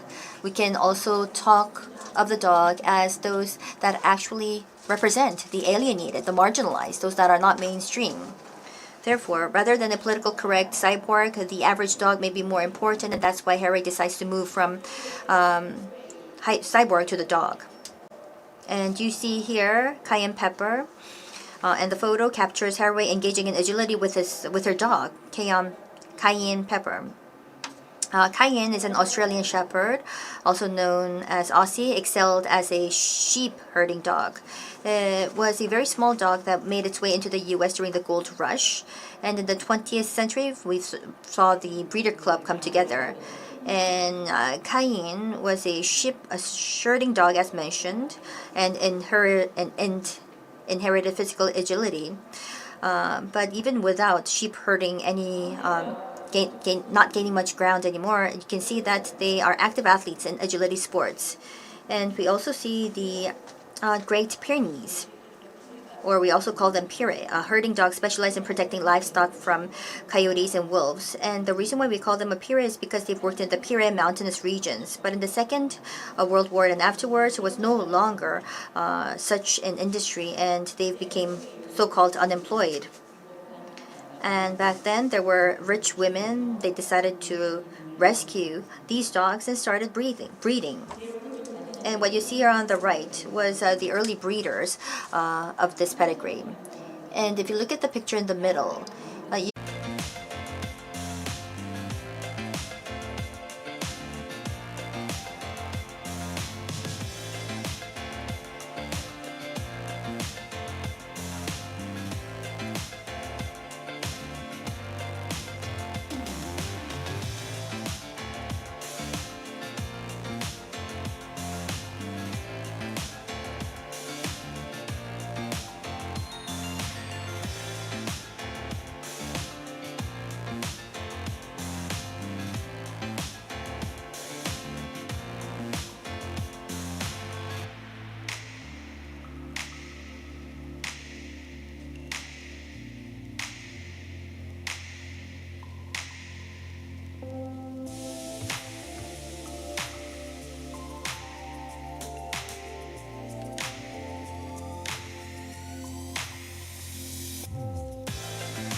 저희 중계 준비로 다소 시간이 조금 더 지연될 것 I believe that it may take some time for us to reconnect, but I think now we are now ready.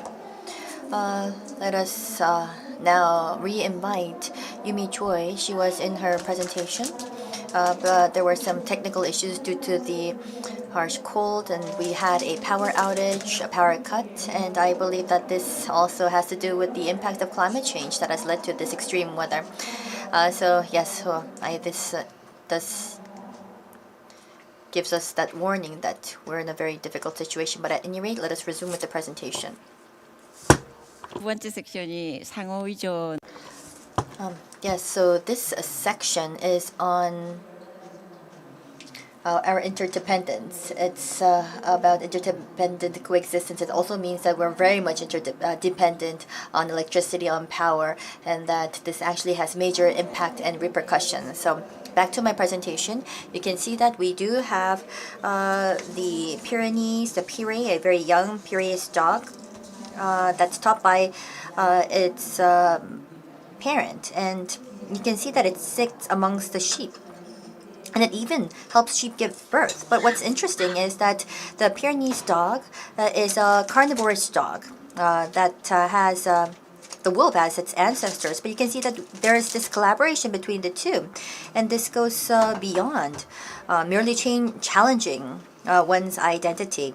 And this cooperative history cannot be explained by the dichotomous structure of dominance and subjugation, and there's really no clear lesson to be drawn from this history, and that is why Haraway decided to move from cyborg to dog. Haraway refers to companion species as those who have shaped each other through an interdependent relationship akin to the bond between dogs and humans. And the term companion stems from the Latin word kumpanis, meaning with bread. So it means that you dine with that person, and in Korean, dining companions would mean family members. And this signifies companionship. And companion relationships, as evidenced by words related to companionship, resonate like a polyphonic music revealing a dynamic beyond innocence, a relationship where each party utilizes the other for survival. To use means to dominate, and domination often involves the use of violence. Also, violence can occur due to ignorance of the other. So if we think about the companion, the dining companion, it's not something that's just grandeur. About having a meal together or dining, it's not something that's easy to do. It's easier said than done. You really need the skills to do that. Species is a word that defines a biological category that can interbreed. But in biology, there are many creatures that fall outside this definition. The etymology of the species come from the Latin word specere, and specere is a word related to seeing or paying attention. Distinguishing between species also relies primarily on vision. However, the word species also exemplifies multiple meanings that cannot be assumed to be in harmony. Declaring ourselves a companion species is more than asserting our biological connectedness. It's a proclamation that we are all worldly agents, not infinite beings in the sky, immune to the necessities of eating and dying. Haraway underscores earthliness over innocence in her Cyborg Manifesto. Circularity in this context entails acknowledging the impossibility of definite boundaries. Basically, the crux is recognizing that we don't inhabit a pristine heaven, but rather a gritty, imperfect land, a frozen land, compelling us to contemplate politics and ethics under these conditions. So Harry has been asking this question: how we can inhabit this place together.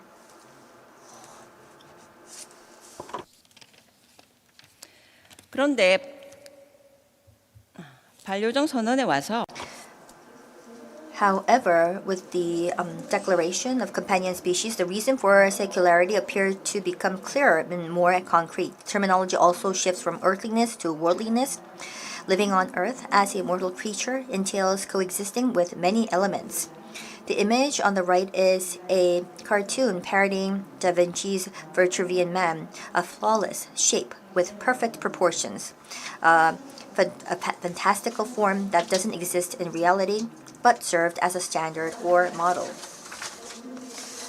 Contrastingly, the realistic portrayal, a more worldly, authentic representation, is closer to the photo on the left. The image features a dog that anthropologist Clifford, a friend of Haraway, discovered during a walk. And you may think that this does not look like a dog at all. However, if you think about ourselves, well, it's crucial to note that 90% of our cells constituting us humans have DNA unrelated to humans.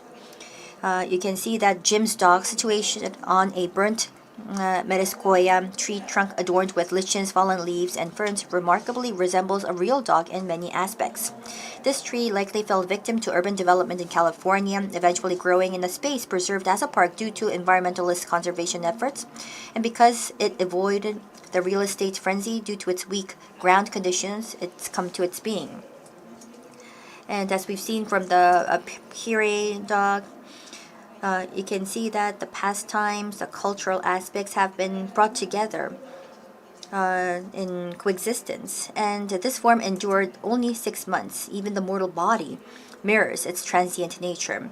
Initially believed to be a symbiont of algae and fungi, the lichen covering this dog is now understood through research to involve more than just 2 types of symbionts. And there also must be a fungus here responsible for decomposing this tree. And all these elements together crafted Jim's dog. The worldly body, the real body, is formed through this process, and Haraway terms this phenomenon symbiosis.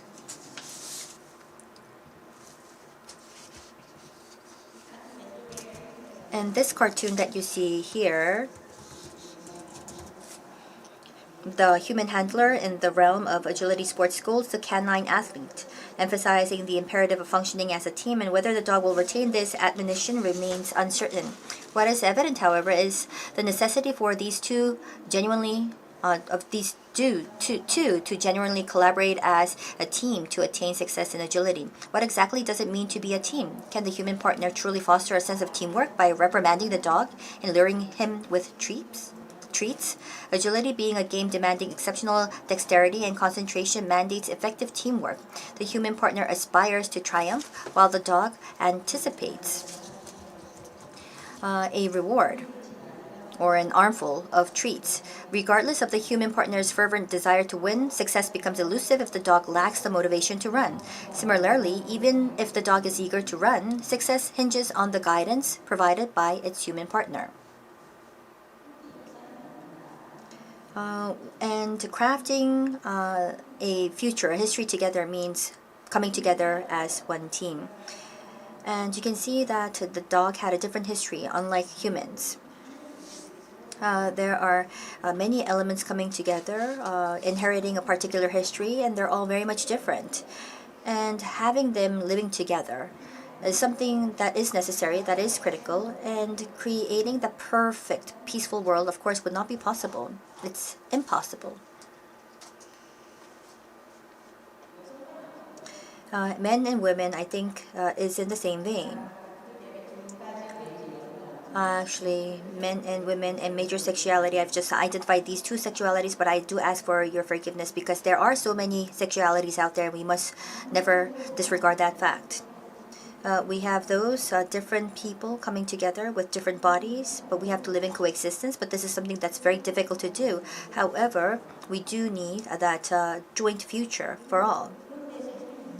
But of course, it's not just that we need the future, and it's not that it demands just the future. It's true that we have a different history that we have inherited, and I believe that this is a critical component because it's here engraved in our bodies, and we cannot live without our bodies.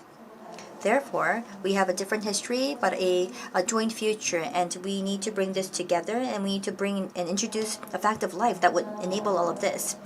Of course, there is nothing that can be perfect or complete. It's just that we would have to bring these factors together and sew it together in some way. And for Haraway, dedicating oneself to significant otherness stands as a delicate yet fundamental endeavor. We can see that right now in the world grappling with so many failures amid the era of climate change and ecological crises, the narratives we require are not tales of salvation, awaiting heroes, or expressions of compassion that render others passive. We need stories dedicated to embracing significant otherness in moderation.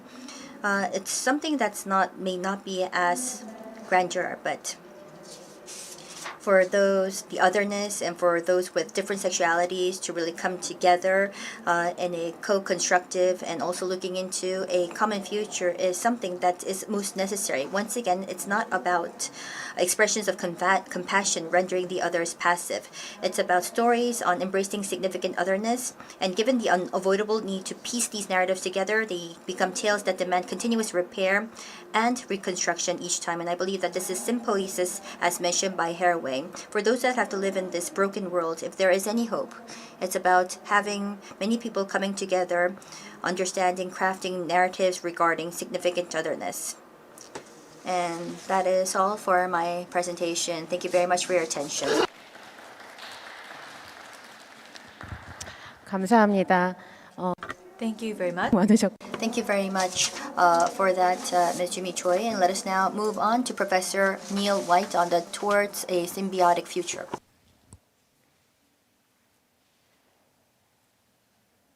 Hi. Let me just screen.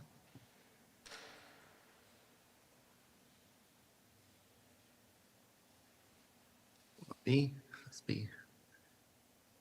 Okay, I hope you can all see that.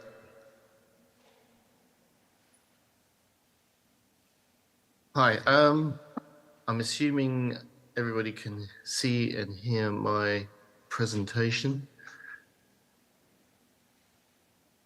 So I'm just going to fire away. Hi, my name's Neil White. I'm a professor of art and science at the University of Westminster in London. And due to the climate change, I've decided not to travel in person to be there, but it's great to be able to be there here in a hybrid way.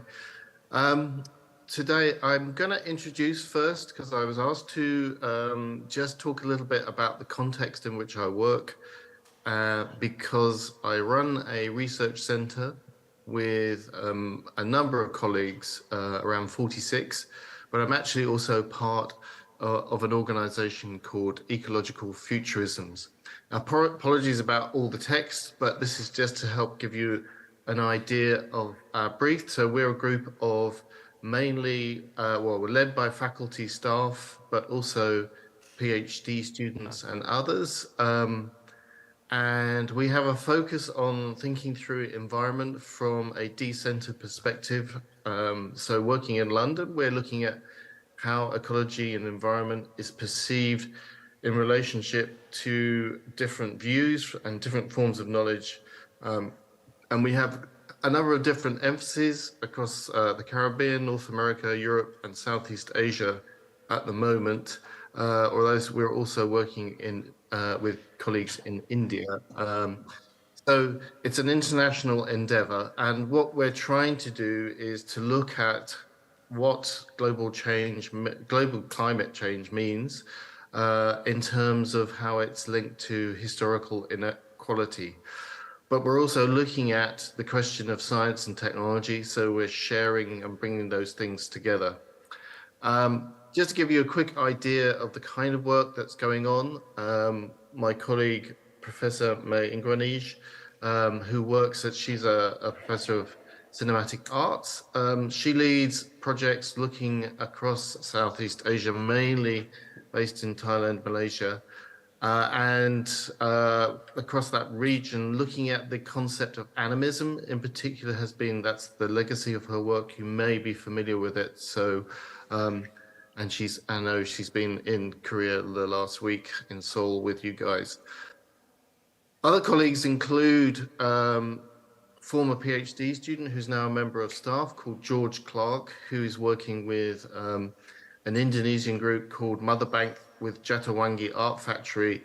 And this project is a kind of good example of the kind of things we're interested in, which is about how a group of mothers have formed together to create a sustainable ecological practices around their villages.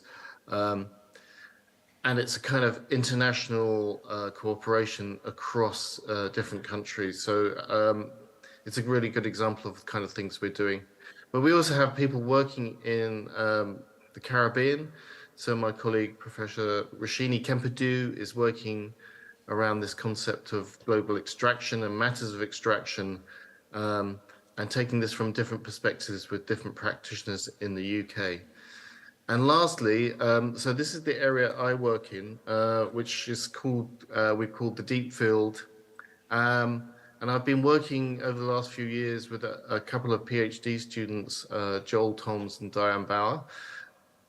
And we've formed this project called Deep Field, and we've been producing work. This is some extracts from an exhibition that was in Norway, in Trondheim. And this project looks at the representations of temporal things. So it's called an Atlas of Chronographic Things, and it deals with the Anthropocene, deep space, and concepts and propaganda towards the future. I'm not going to explain any of these projects in particular, but we also have visiting fellows such as Stephanie Hessler, who currently curates the Swiss Institute in New York. And we run a lot of events, not unlike your one. So this is one of the events where Stephanie's launching her book on sex ecologies, but we're also creating platforms for artists' work. So this is Anne Duckhey Jordan talking to Stephanie about a recent project called Ziggy and the Starfish, and you may know her practice.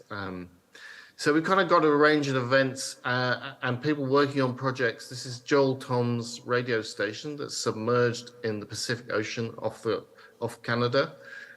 This is in fact a radio station that's part of a large array, scientific array. So very technological, but it actually broadcasts sonic transmission once a month during full moon, which are reflective of the Anthropocene and climate, and are often music rather than a spoken word.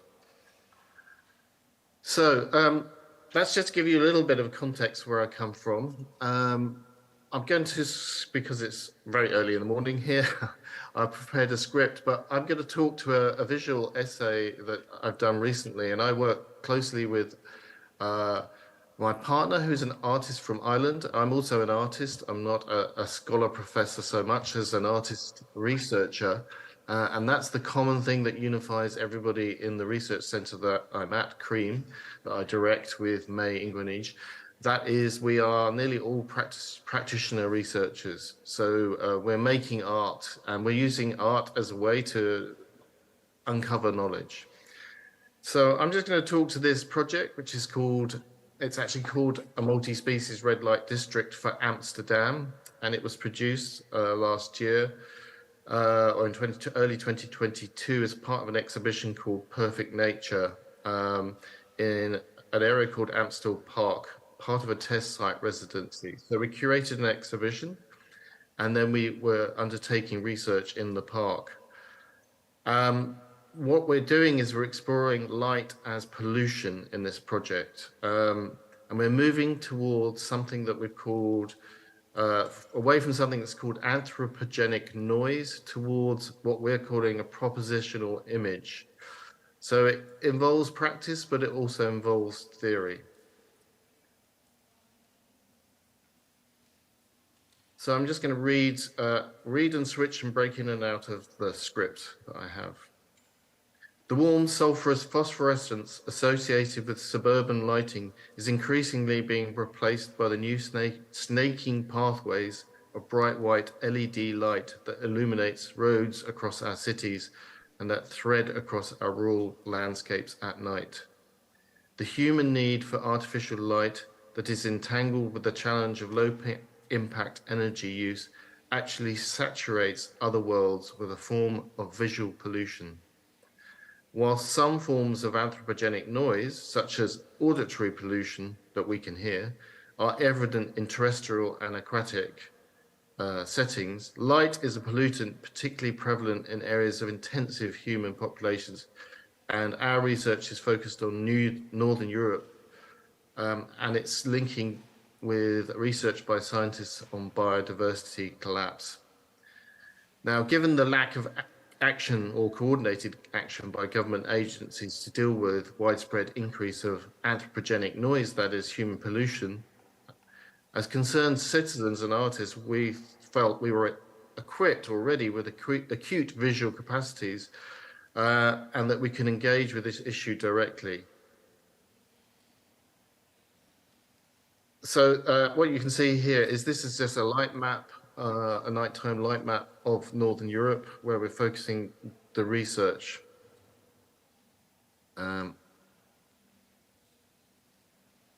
Across areas of Holland, a form of perpetual daylight has become a feature over recent years, a prismatic spectacle where vast landscapes of greenhousing require artificial light through long winter nights, illuminating skies with pink and orange hues. This vast post-natural landscape, an essential dimension of our shift to produce fresh salad for markets 24 hours a day, is also a glazed, unnatural landscape that annuls seasonal change and operates in defiance of planetary cycles.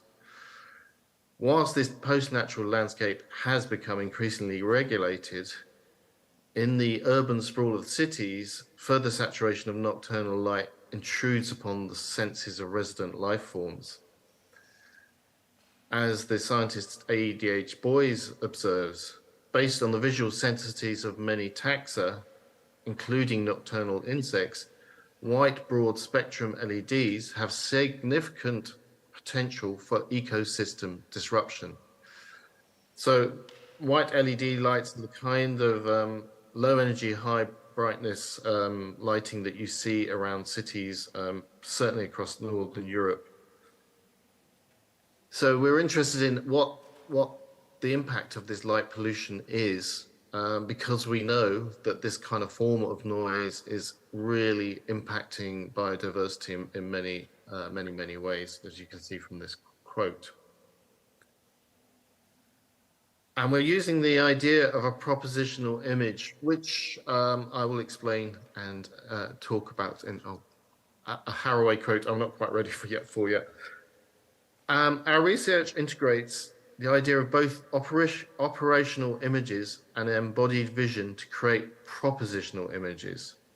So by operational images, we refer to images such as geospatial satellite visualizations of light pollution, like the one you're looking at, that use machine vision from space to make visual information legible. As UC Perica notes, it can be argued that operational images organize the world, as well as organize our sense and skills in terms of how we are trained to approach such images, from the photogrammetric mapping of landscapes to pattern recognition, astronomy datasets to Mars rovers' imaging practices.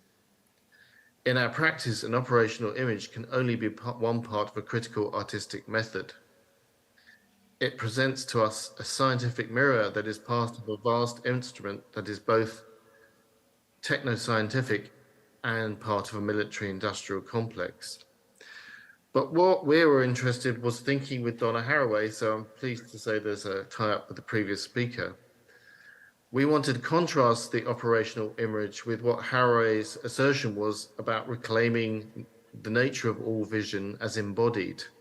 In this case, we approached the subject phenomenologically to reclaim the sensory system that has been used to signify a leap out of the body and into a conquering gaze from nowhere. So this idea of a gaze from nowhere and the operational image is one of related to surveillance, geospatial data, whilst we're interested in what we see as embodied within our senses as artists to create action. These are scalar issues, and we remain focused on a form of grounded local action as a response to global crises, separating society from nature in a cascading ecological crisis, often seen to be driven by capitalism.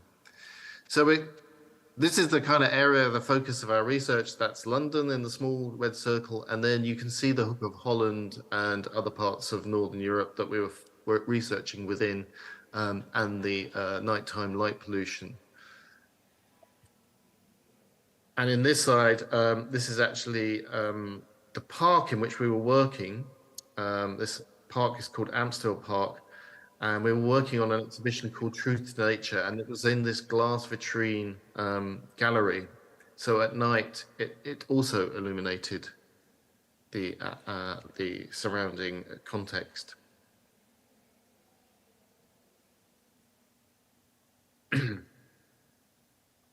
We created a new work called Truth to Nature for the exhibition Perfect Nature that demonstrates the essential need for embodied response to biodiversity.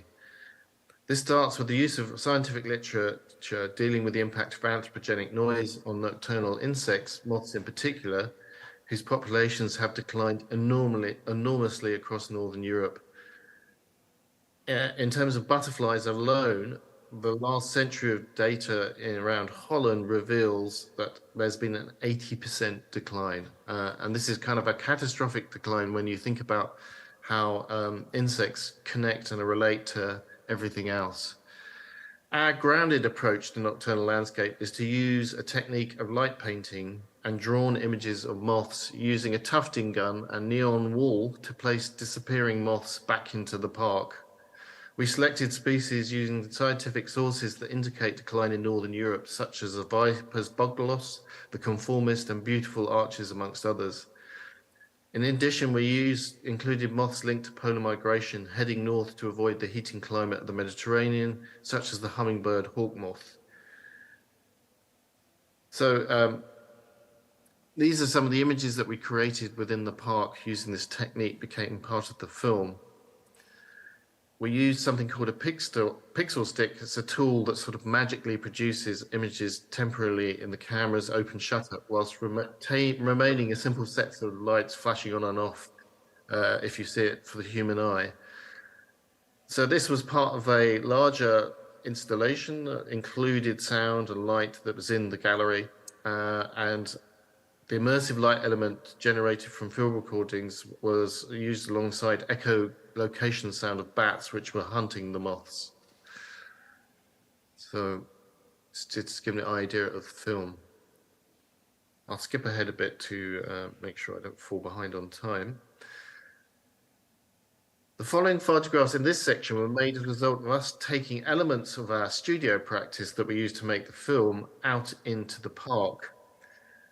We equipped a mobile cargo bike with UV lights and immediately began to get some idea of what other worlds could be sensible to other species when we started exploring this nocturnal landscape. So this is like nighttime walks using this setup. We led artists from the School for Multi-Species Knowledges on nocturnal visits in the park to discuss and exchange ideas. We handed out light measuring instruments, which is what that map was that you saw, to see what the perpetual daylight was like within the park, because that park in particular had kept its lighting on all night, so allowing no break for nature within the park. So these are kind of images that you're getting in the camera sensor. Again, it's a secondary image. It's not a manifest image that we call, which you get with the eye, which is completely different. So it wasn't our intention when we started doing this research, when we started trying to see how other animals were sensing the park, to coming up with any kind of solution to this. But what we did happen upon was a commercial solution that existed. And we became really interested in this, why this hadn't been taken up more widely. We started to think about anthropogenic noise as a manifest visual toxicity in which multiple species are prevented from roaming across natural landscapes. We started thinking also about the metabolic relief in relation to Diane Bauer, who I mentioned earlier in ecological futurism, and her work on a propositional image. As Bauer frames it, the propositional image is not an image at all, but a way to articulate a future that can be apprehended and then shaped. It is neither speculative design nor science communication. It draws from the images associated with climate data, but separates them from scientific solutions partly as a critique of the failure of science to lead behavioral change. And this is really where our interest is peaked, is why, science has solutions, but why are people not taking them up? So we came across this technical solution that is in existence, developed by Philips, who are based in Holland. And you can see that they have this backlighting recipe, they call it. It's a certain wavelength of light that doesn't impact bats and also moths. It depends on species. But it's got very poor take-up. But we wanted to know why it hasn't been used in the parks, and was that a possibility? Could this become an open source technology, and what role could we play in proposing solutions to this park? So we came up with this kind of idea of producing a single lamp that was a call to action. So this is the basis for our next phase of eco-social art, to create insights here that might help towards generating collective responses immediately, a call to action.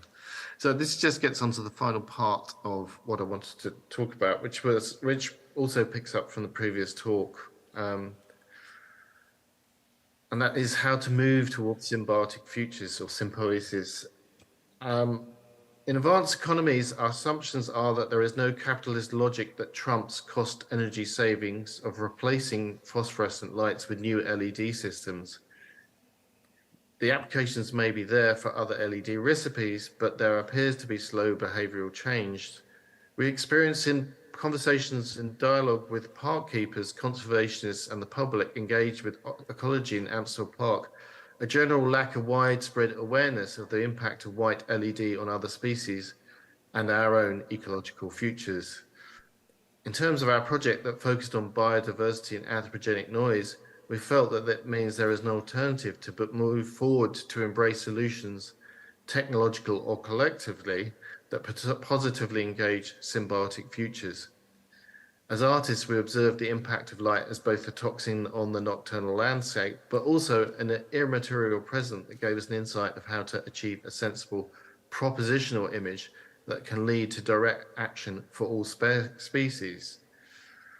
So we're therefore asking the listener here, or the viewer, or the audience, to go change the bulbs on your own streets or around the exterior of your homes, to work with other generations, parents, children, to take control. This is lighting we have our own responsibility for, to some extent. We can wrap existing lights with red filters, or find alternative homemade solutions to the white LED using lights with different spectrums, to work with other species to enact behavioral shifts and alter our own nocturnal worlds. So finally, just to move towards a general activity that addresses symbiotic futures of activism, to address other similar issues within and across the institutions we are based, we also propose functional changes and adjustments to how artists work and are taught, how we interact in symbiosis with the natural world to address a range of needs. This would include thinking through how we expand our definition of society or community to include other species and more than human rights and responsibilities, to use science as a source to ensure that we apprehend the impacts we are having on environments alongside multi-sensory, multi-species knowledge. We need to rethink opportunities so that we can situate placements of artists at sites so they can develop artworks or eco-social practices and address the needs of multi-species. In pedagogic terms, in terms of learning, we need living pedagogies that extend the role of art schools with a focus towards multi-species justice and knowing. These changes also need to be attentive to time and temporality, to provide for extensive research periods that lead to potential meaningful change. Lastly, we recognize the need to balance cohabitational and co-evolutionary terms. We need ecological and social justice for future generations of all species, towards art as a form of symbiotic activism. That concludes, I think, the time that I have. So I'll finish there. Thank you. 감사합니다. 닐 화이트 씨의 강연이 Yes, thank you very much for that presentation. And let me now invite Yeser Song on her presentation on how to see invisible sculptures.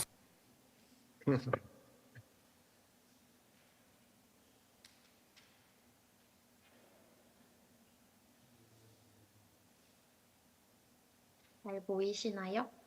Can you all see the screen?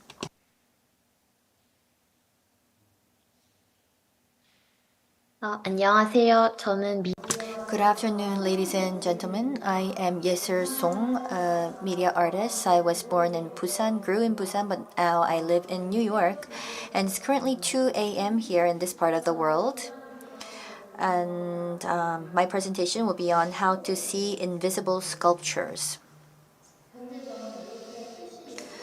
So currently, I am in the area of interactive telecommunications program at New York University Tisch, so it's ITP. And it's about connecting physical computing, our body, it's about interactive art. So that's what I teach right now at Tisch. And the department is very much focused on utilizing technology as an artistic way of mode, and we have staff, we have students coming together creating a lab, and we are actually engaging in critical dialogue, looking into the future, but also forging a discipline on this very topic. So as an artist, I'm very much interested in interaction as a material of art. So let me give you some more examples of what I mean by that.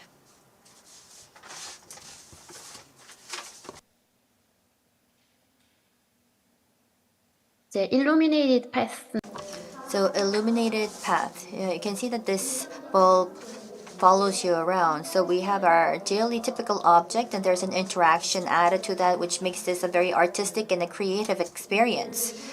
So typically we're scared of technology, we're amazed by technology, but you can see that it's about an interesting emotion of both sides utilizing a positive object of light. And I know that, well, I don't know if you remember how many times you turned on or off the lights around you. And this is the rice dimmer. So you can see that if you want to turn on the lights, there are these little tiny rice grains that you have to actually move from one place to another. It may take an hour, it may take many hours, or even tens of minutes. So you can see that this interesting interaction, it's about actually elongating that process to add meditational or a cultural experience to it. So it's not just about turning on the switch. You can see that I myself was trying to move these grains of rice onto the plate, and only when you have an X amount of rice on the plate can you turn on the light, which was quite interesting.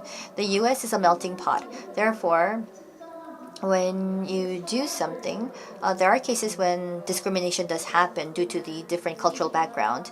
And what you see here is actually something that's more biased towards the Asian group that actually utilizes chopsticks. So this is actually very much critical of that aspect of that bias. And Hwang Ha-yeon is a colleague, a friend of mine.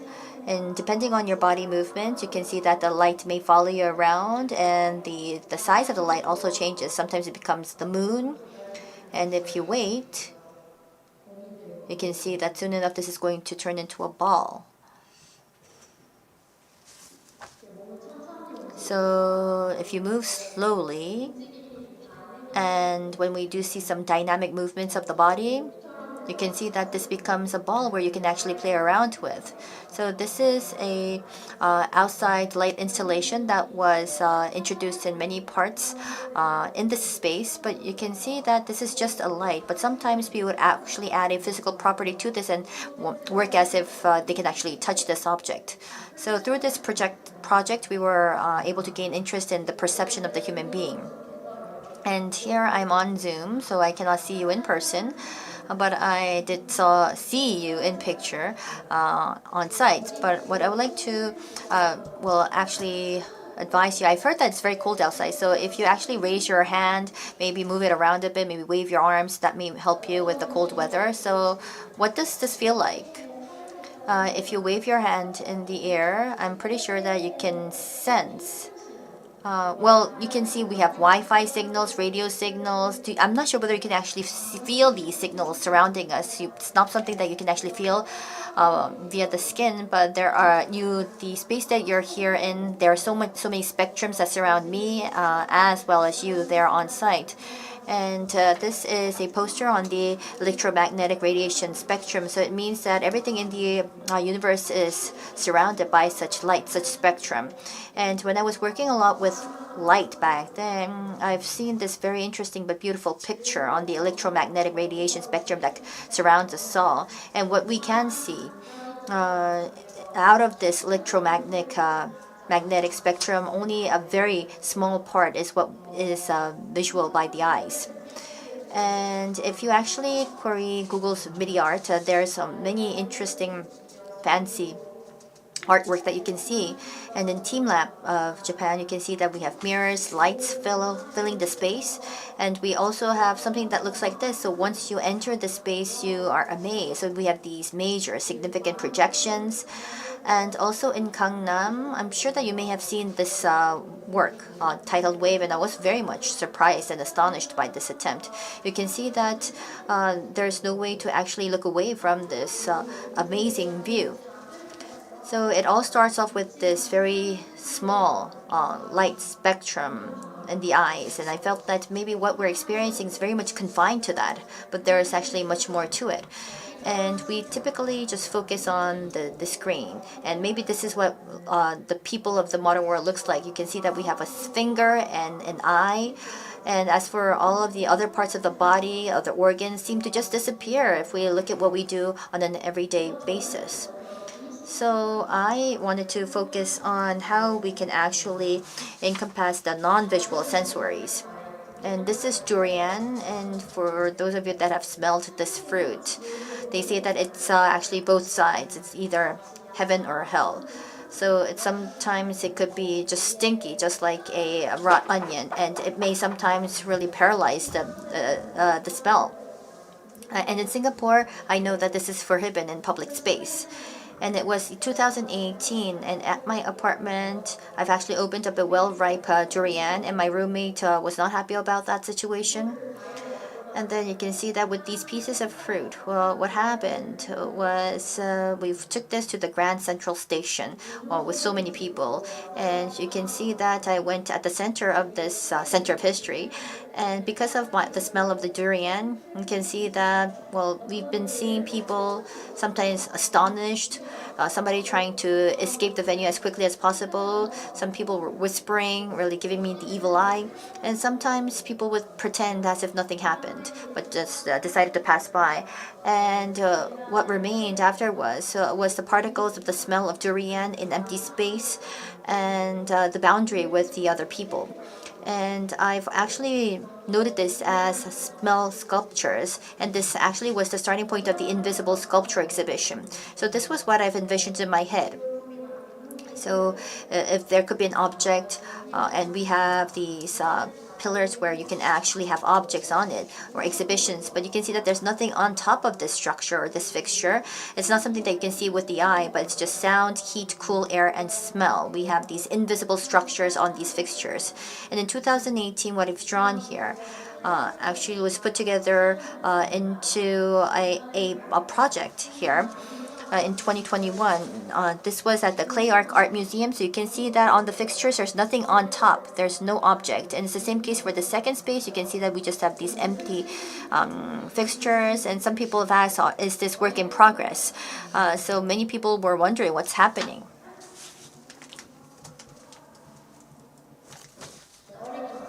The audience, this very young audience, said that it's funny that they asked me to see something when there's nothing. However, when I tried to see, it seemed like I can see something. So that was quite philosophical by this very young audience.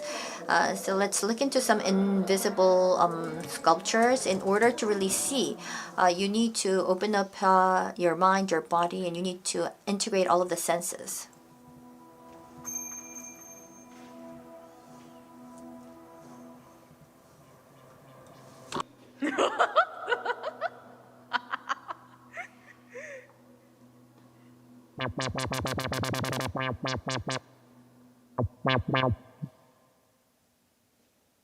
예를 들면 보통 So, for example, when you touch an object, you can actually get the feedback from your senses. But with the sound, so when you touch, it's the feedback that you get is not with the fingers, but with the ears. It's the sound. So you can see that depending on where your fingers are located, you get a particular sound, and those little pieces come together and enables the brain to identify the spatial component.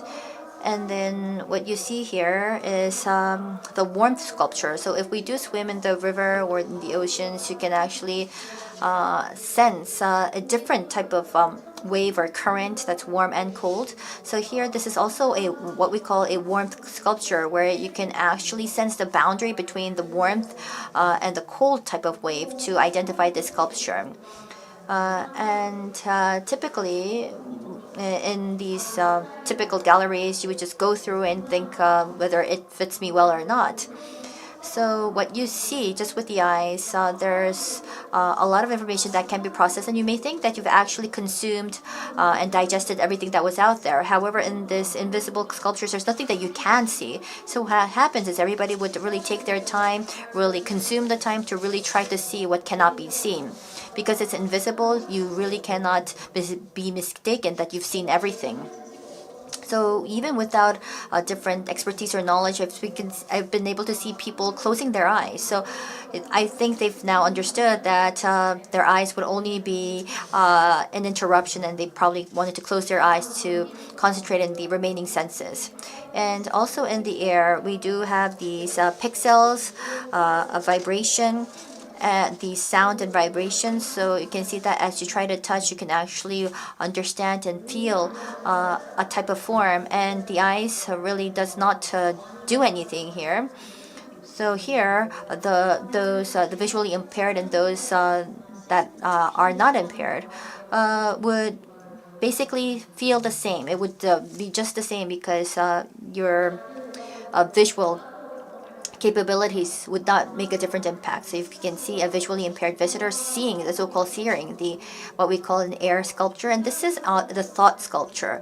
And you listen to the voice, and you actually try to envision what you are supposed to see right in front of you, which is of course empty. So what do you think this spectator saw at this thought sculpture?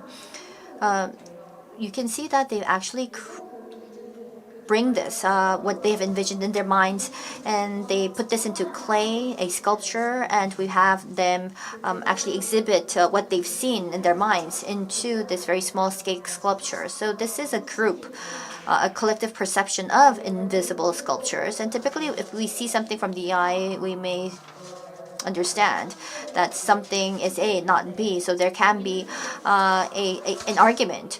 However, you can see that everybody wanted to know what the other saw, and they've actually respected what the other person saw, because you can never say for sure which is whether it's A or B. And I thought that it would be great if we can have the society work like this, of respecting others and respect this others' ideas and feelings. So this invisible sculpture, this project, has actually led to me to the conclusion that we have to see this together. It should be joint work. So it was a 5-month exhibition, and we had thousands of the members of the audience joining this. And you can see that these pieces of perception were brought together in these very small clay formations. And these pieces of participation, the sculpture of participation, is probably the only type of exhibit that you can actually see with the eye. So this was basically quite of an interesting collective perception. But now let me move on to the spatial component. So it was about seeing the invisible, but now this is a little bit different. If actually people would feel the other based on sound and vibration rather than language, what would that feel like? So the topic of this project was two subtle bodies. It was about if you lend the serious here in Korean. So you can see that we have two individuals wearing this cape with sensors, and they moved around, and they can actually feel each other's energy. And you can get closer, you can get farther apart, they might run, jump, change direction. And what happens is these two individuals with the centers on the cape would understand that they're exuding a type of energy, a signal. And depending on the combination of the signals, you can actually create music. And these two individuals can actually create a type of sound that's very much home to just these two people. And I would like to share with you an interview of a couple.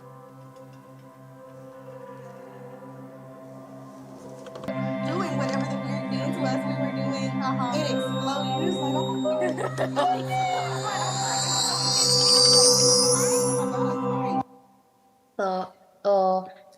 이분들은 사실 So you can see that we've actually created this for, well, two strangers. But sometimes there are family members, couples, strangers, different relationship. But I've seen that these two really have expressed themselves so well on what they've went through. And I know that they were just about to get, to get married. And what they said was that they knew they were in love, but they've never been so connected, and I can see tears in their eyes. And this was quite interesting. There were actually a couple of people that actually cried with that bunch of emotions, and this was a very much rewarding experience for me as well to have that impact. And last summer, we had Chang Jian and Kim Won-young at Ryum. And this was a different type of workshop where we've had strangers coming together with different bodies and different social conditions. So the youth with different backgrounds were invited to actually connect them in a non-linguistic type of fashion. And a couple of months back, with the help of the public institutions in New York, we were able to bring this outside. And this is Brooklyn's Columbus Park in New York. It was very windy on that day, so it was a bit difficult to actually have our installations in place, but then it also made this experience more memorable. So to have this outside on the streets, I've actually started to think about the art space. Sometimes it would be just a fenced museum or gallery where you would have to pay a high admission fee, especially in New York. It's $20, $30 per admission from time to time. So I thought about how can we extend that notion of art space, and that's what I've worked on. And this was during the pandemic, during COVID. We had exhibitions canceled and no longer space to work, so I had to actually pack up, come back home. And I thought maybe I can just create a card and bring this out on the streets. So you can see that from my room, I made this card and I brought this out to the street. And I started off with a park nearby. And then afterwards, well, at first it was me and only me, myself, but with other institutions afterwards, in Korea, in New York, and in various parts of the world, have actually pushed this card along. 이게 그 도시가 참 Well, the city, as you know, can be very noisy. And for those that have actually experienced this, the interaction, and has been very much engrossed in oneself in this process. And we also saw some individuals really feeling this invisible sculpture for tens of minutes. So to have this invisible sculpture outside on the streets, it really enabled me to meet with those that I cannot meet in the museums and galleries. So I had a different audience, which made it all the more interesting. And another exhibition is with regard to climate change. It's at a very small island where I've gathered the sound together on this island in New York to bring this to the 13th Street in Manhattan, which is very noisy. And we've actually had the pedestrians listening to the sound, and also in the elevator here to have the passersby to really talk about this island that may be forgotten. And then during COVID years, the relationship with the public space also changed, but our private space and ourselves and the relationship also changed. Because of the isolation and quarantine, what I did was I had sensors in my room in order to gather the data on my every body movement, and based on that, I've actually looked into putting together a multi-channel type of sound system to actually enable an empty space to be housed with my sounds and my signals. And so for those that I have acquainted just online, I've actually sent them an email to come to my room in an empty room where they can actually experience the sound of my existence in the room, which was of course empty. It can be a bit creepy, but I've given out this invitation to those. And through the data in this room, I've enabled them to, well, interpret and analyze this information so that they can become a detective to actually anticipate what really happens in this room. And then in the living room, they've met with me in person. And this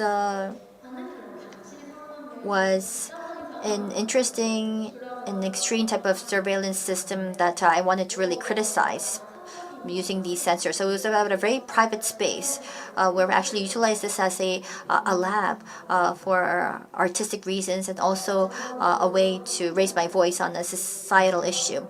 And then this is on education. If you actually search education and classroom, this is the icon that you would typically see. So it's a very rigid type of relationship. However, you can see that especially in my environment where maybe people have to muster their wisdom together, I don't think that this single-sided relationship would not probably give us a desirable conclusion. So I thought that in order to blur the boundaries between the teacher and student was what's most necessary. And if I may introduce you to two projects. In 2020, there were students that were interested in weather data, and we actually mobilized the researchers and the students, and we've with electrical codes, weather station. We put together a system that can sense weather data, and it was during quarantine because of COVID. So I had the station right outside my window, and we've gathered weather data, and we've stored that in the internet server so that anybody can utilize this data. And then the students were in various parts of the world, and they've created hardware, software instruments that utilizes this weather data. So the weather station that transmits particular information and data, and the hardware and software instruments by these students were brought together at a music festival to actually try this out in an orchestra format. So it was an interesting challenge, many difficulties, but then this was about students not just being passive learners, but rather collaborators, and it showed just what can be possible with this type of interactive participation. And it was from last summer where when we do prototyping, acrylic and plastic is typically used, but we've actually looked into a different type of material, bioplastic, that can be decomposed. So as if you cook, it's something that can be eaten as well. It's edible. It's bioplastic. So by changing the way of how you do about this, we went through trial and error to create this so-called bioplastic. So there were so many samples that were created, and we thought, what should we make with this? So that was the topic that I had in my mind from the very beginning of the research. And I thought that this is something that I should answer by myself with the students, with other researchers, faculty. We just decided to solve this together. So you can see that in a typically busy time of the day, I had the samples and the results of the experiments here on the table. So anybody would come here to check this out, ask questions, and also provide their ideas of how this bioplastic can be used. So it was basically like an open kitchen type of project and event. And based on this ideation session, we've created lamps. We also had these shock absorbers in the form of ducts. We call this the packing ducts. And the timing belt that's typically used in mechanisms. And one student said that when he or she goes fishing, We wanted to not plastic, but different type of fishing lure, so it was used for that as well. And in the New York University Library, the results are currently being exhibited. And this semester, we also have a recipe including these illustrations, and we have actually expanded out into different materials so that the students can actually share their ideas on the alternative plastic. So right now it was a presentation. It was up till now it was on invisible sculptures, and really expanding out the art space and having students as collaborators as a community project to blur the boundary between the teacher and the student. So I believe that in order to really move the hearts with art, it's not something that's just fancy and flamboyant. It should be providing that right environment, that humane environment that can be accessible. And I believe that digital technology can actually, in some sense, become humane and soft, and that's what I really want to work on going forward. And also at Kansong Museum, there's an interactive project in Daegu next year, so I hope that we can see you all in Daegu in 2024. And with that, let me conclude my presentation. Thank you.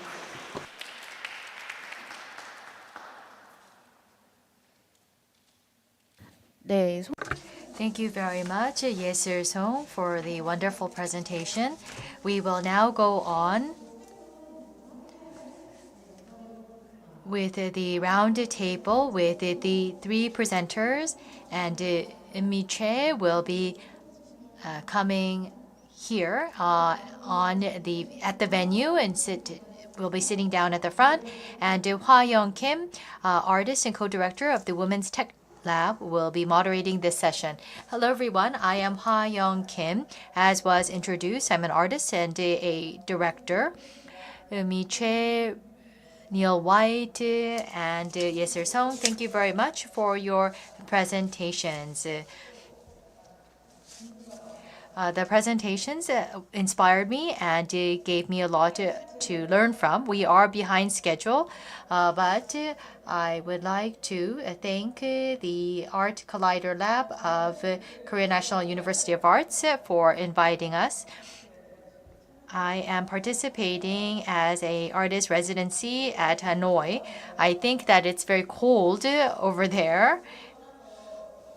And I am here at this warm area, and I thought that I would be able to jog every morning because I'm not in cold Korea.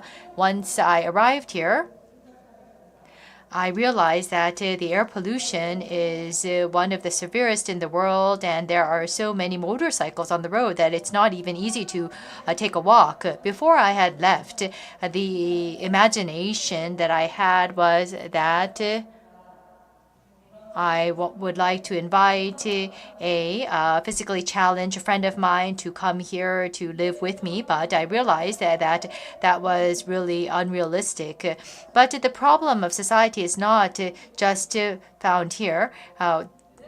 It is because of the factories of multinational companies, including the factories built by Korean large conglomerates. And there are things that I face and encounter every day. It is the buses. And in Korea, we have environmentally friendly buses. But there are used buses here in Hanoi that were used in Korea. And scooters, you can see that many used secondhand scooters of Korea are here in Hanoi. And so I wanted to give you that short introduction. Non-human animals and controlling such animals is an area of interest, and living and habitats and visualizing this is the type of work that once you do this, you realize that rationalization of human beings is taking place. And in that sense,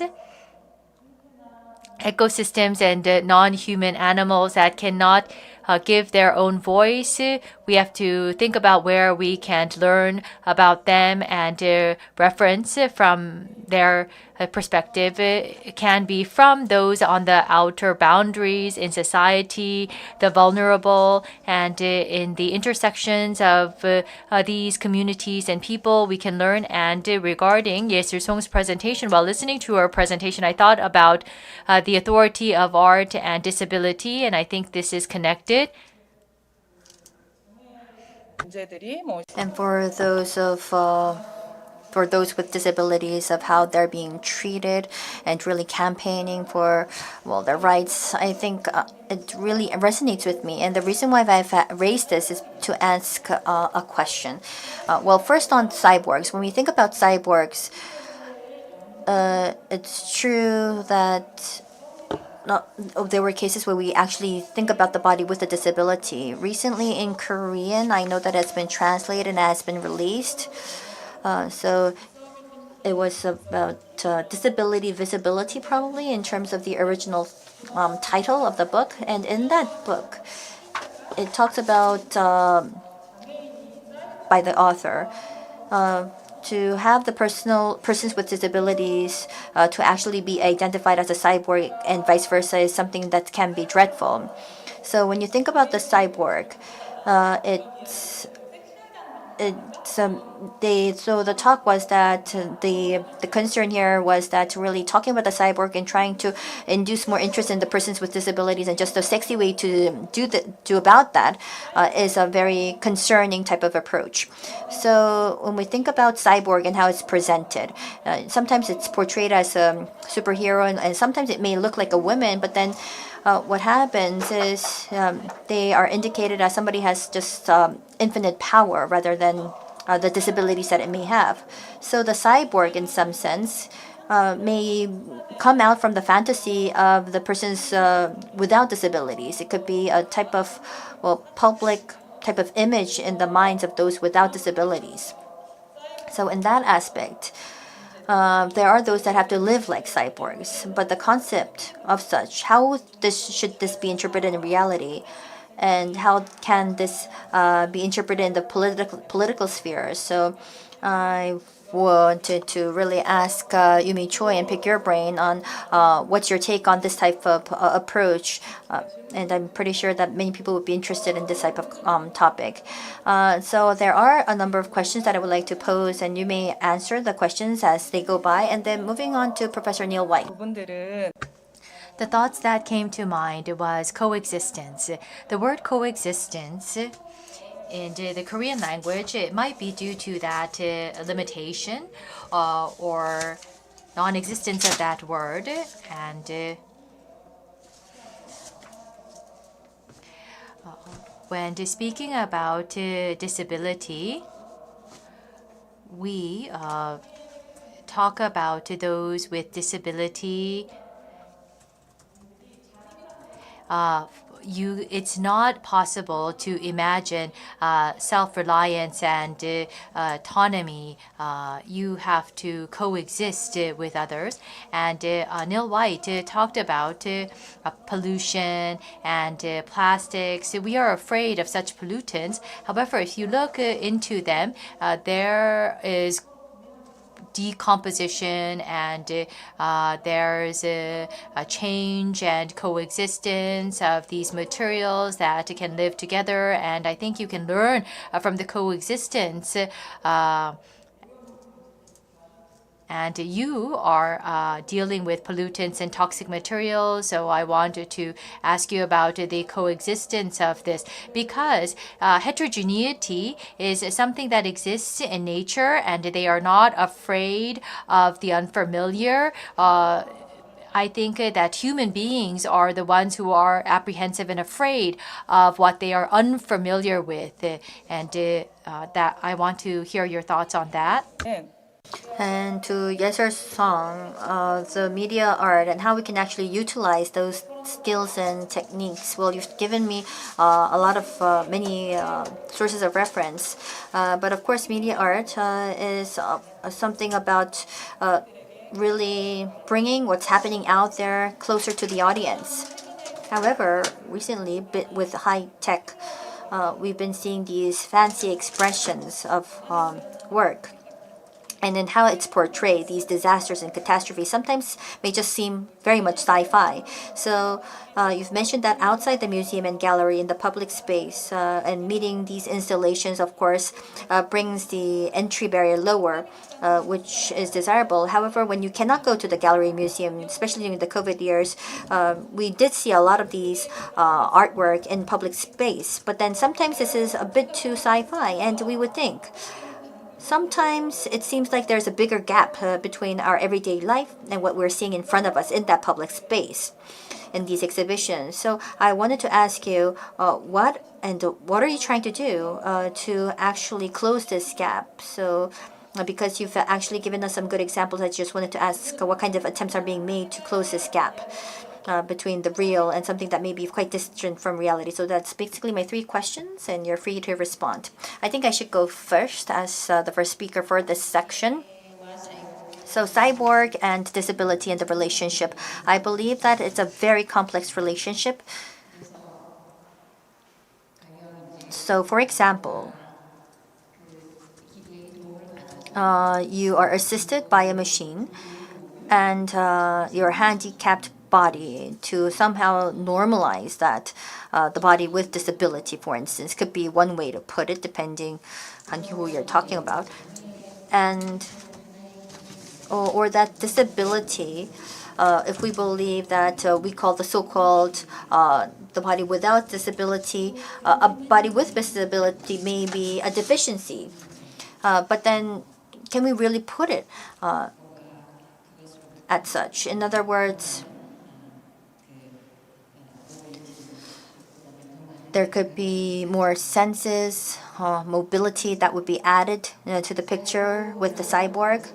So if we think about the cyborg, depending on what we're talking about, in these different cases, in many cases we may have to start off with thinking of this as having a disability to begin with. Sunara Taylor has been very much focused on this type of discourse where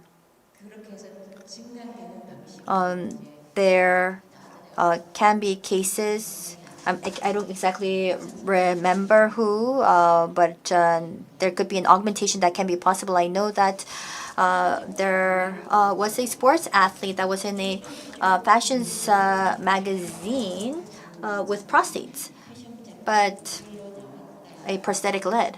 But the fact that an individual with a disability is in the fashions magazine, isn't that a quite exciting thing to see?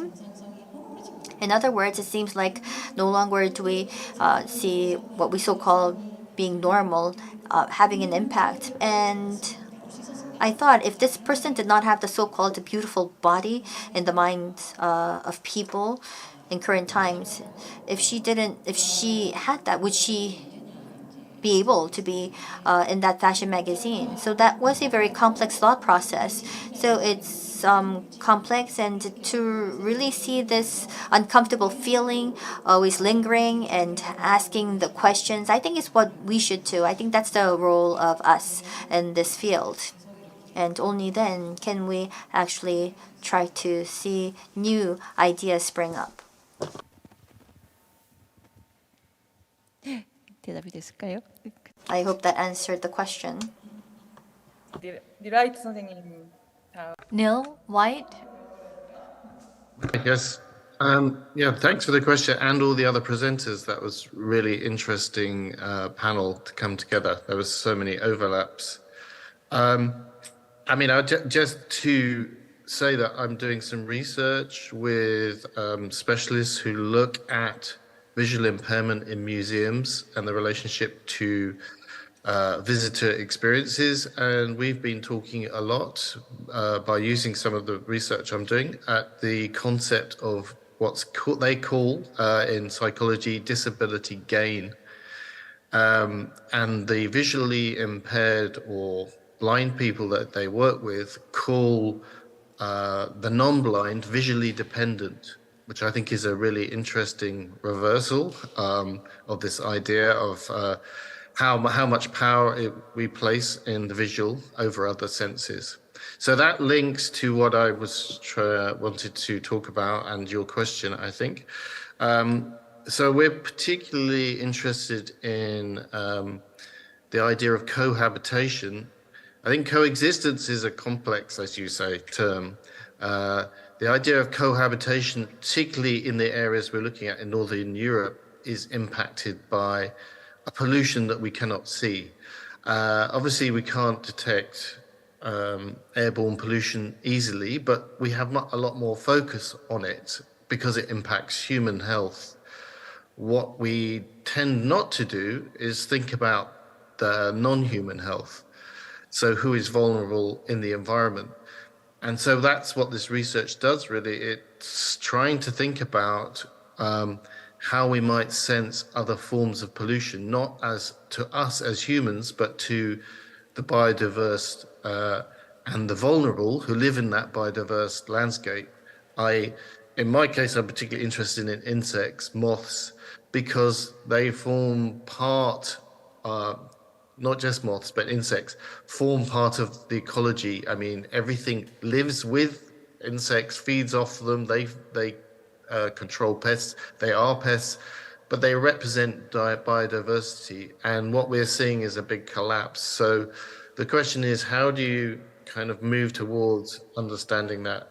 And the initial research has kind of looked at this very technological, let's create these big visual images of understanding climate change and looking at weather maps. And so those kinds of big questions. And it's kind of like a question of, yeah, but what can we do as individuals? How can we act in improving the context in which we live, not only for ourselves, but for others?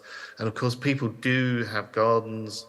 They encourage life in many ways, but light is one of the things they don't think about. And one of the aspects of the research that I found so interesting is the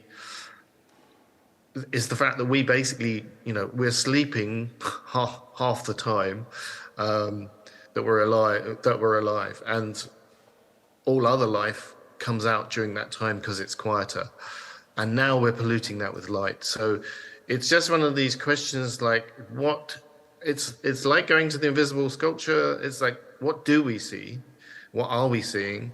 And are we really seeing the real picture? Whether I think the solution is cyborgian, I don't know. I think the solutions are simpler and a matter of erasing consciousness. But it's an artistic and philosophical inquiry that is ongoing. Thanks. I hope that's answered it. 오늘 두 발표자분. Yes, thank you. And I've learned much from our moderator as well. So thank you very much for that. And also to all of the speakers, it's been very much insightful. And if I may respond to your question.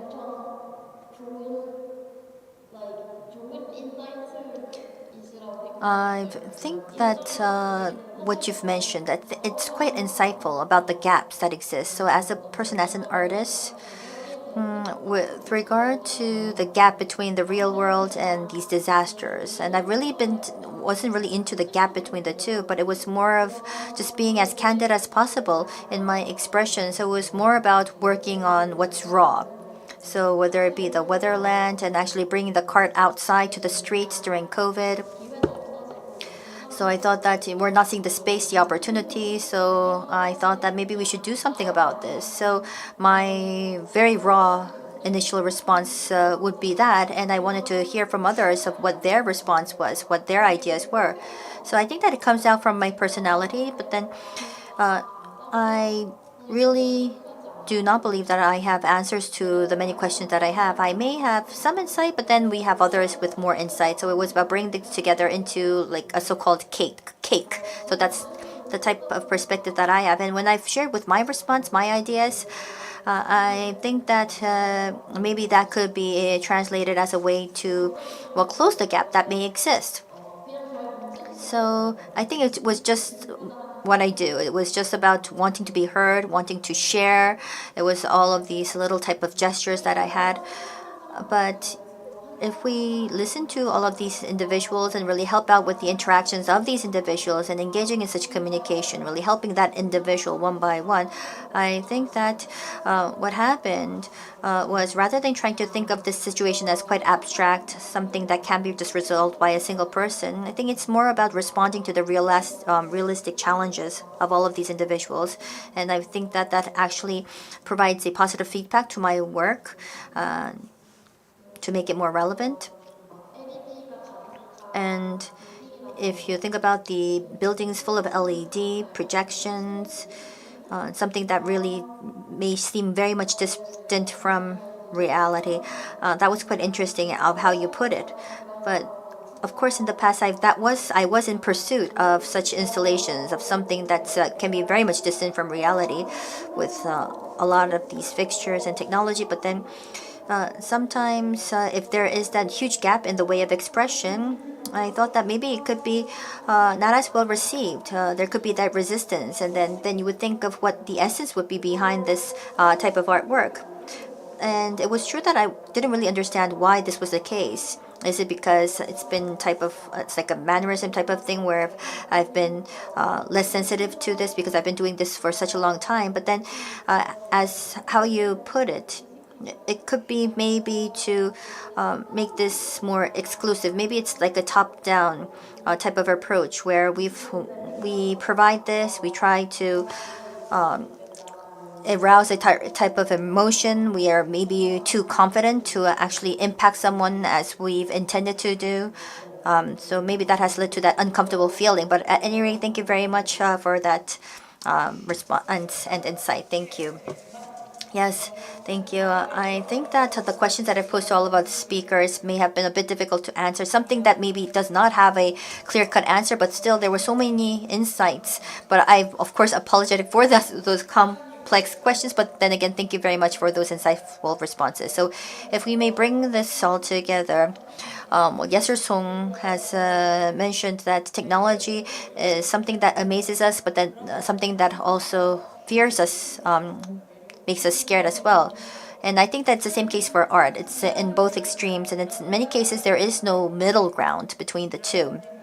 And as was mentioned by Professor Neil White, and as was in the question, if we think about microplastics and pollution, in the past, it was, of course, the dream material that that was prevalent everywhere. But then all of a sudden, you can see that it's something that's frowned upon right now these days.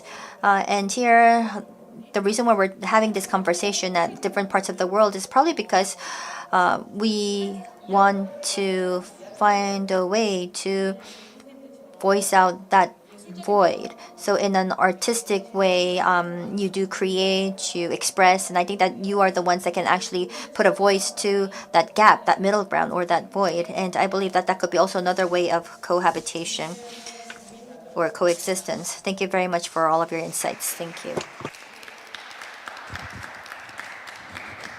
네, 감사합니다. Thank you very much. There were some delays in part 2, so we will only have 5 minutes for the intermission, and we will resume at 4:34.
네, 장내가 추운 관계로 저희가 좀 짧은 인터미션 시간을 갖고 바로 3부 시작하도록 하겠습니다.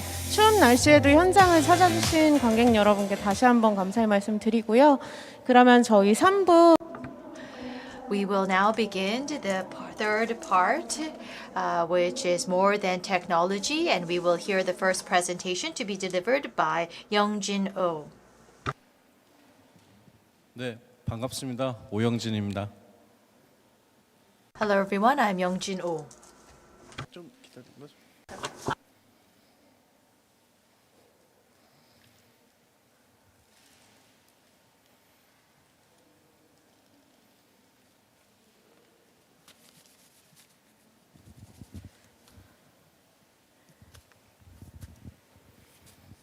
잠시만 대기해 주시면 감사하겠습니다. Please wait for a moment. I'll try to make it short.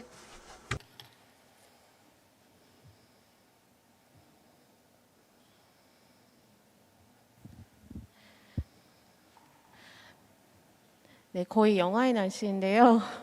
현장 So it's the temperature is basically below zero today, and I think that we do have some technical issues due to the harsh weather, but I do ask for your understanding. Thank you.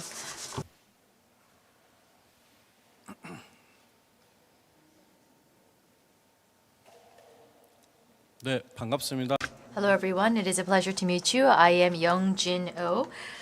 I am working at Seoul Tech University, and the Department of Convergent General Education is work that I'm doing, and I am a humanities researcher, and this area of research has not been well established in our society. It's more of an experimental type of work, and I am trying to converge technology and the humanities, and critical thinking is the essence of that is creativeness. You need to come up with ideas, and I think it's important to visualize and show. That is why I am directing performances these days, and I am taking on a certain portion as an artist. So that's the type of work that I am carrying out, and today I'm going to be giving a presentation on large language models. I have been interested in LLM for the past 2 years, and generative AI and using this in a different way is an area that I have been working on. Last year, I created AI horror radio. I did not work on this myself. LMWS, there's a media art group that works with me, and more than 100 people join on to this network, and we create horror stories using AI, and it was functioning pretty well. Last year, May, we first created this, and 100 people devoted. We created sentences, and we co-created. In the past, in the artwork, we did not have this type of work. Artists worked alone, and even if they would collaborate as individuals, and there were restrictions to this because there were only about a certain number of artists who can participate in the collaboration, but more than 100 people joined in this work. It was possible because of generative AI. We were creating a side story of Frankenstein, and it was quite successful. And more than 100 people were amateurs, but they co-authored this story together.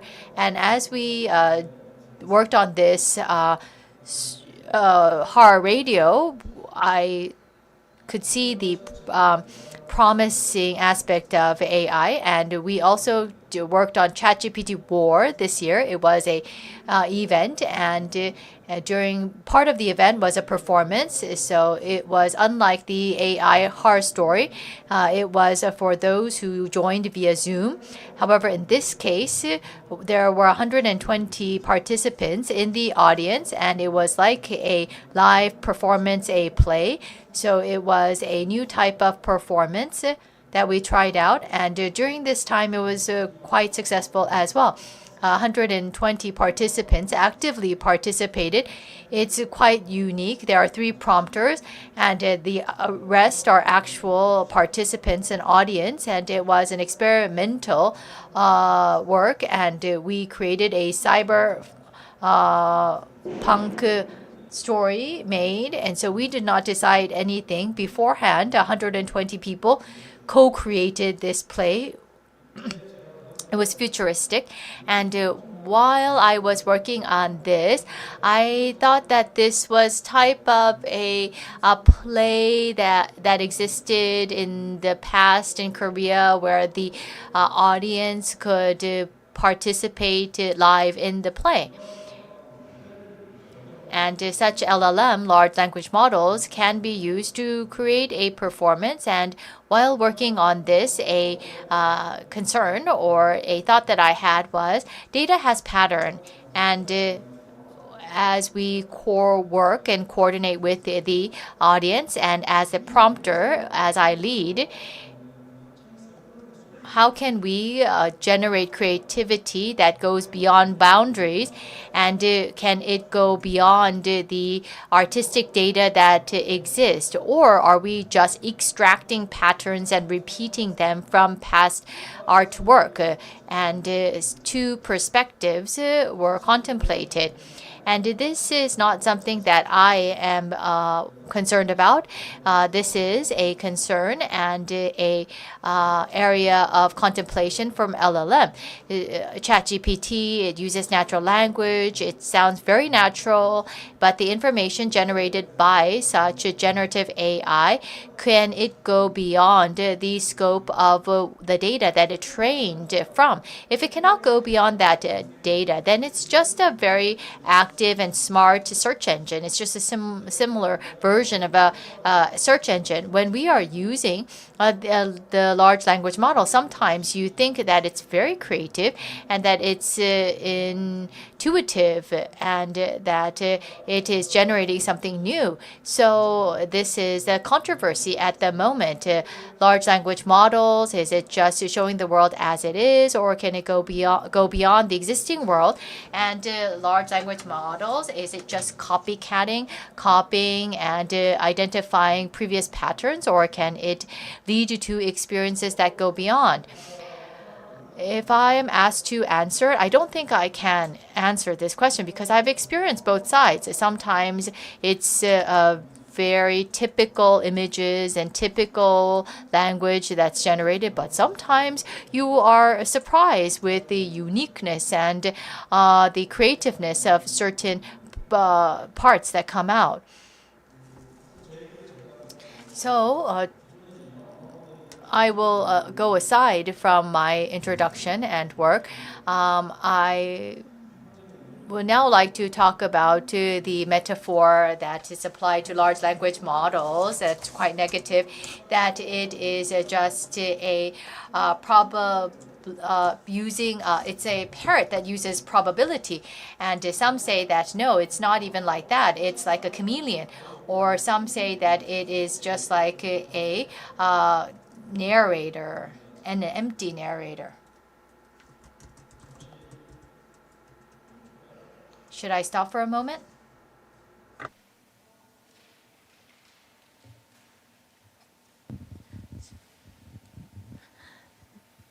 현장의 문제로 인해서 지금 Due to technical issues, we are being delayed. We ask for your patience. 네, 이어가겠습니다.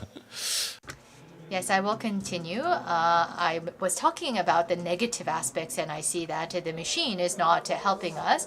So regarding LLM, some can say that it criticize it in this way, and they are valid criticism.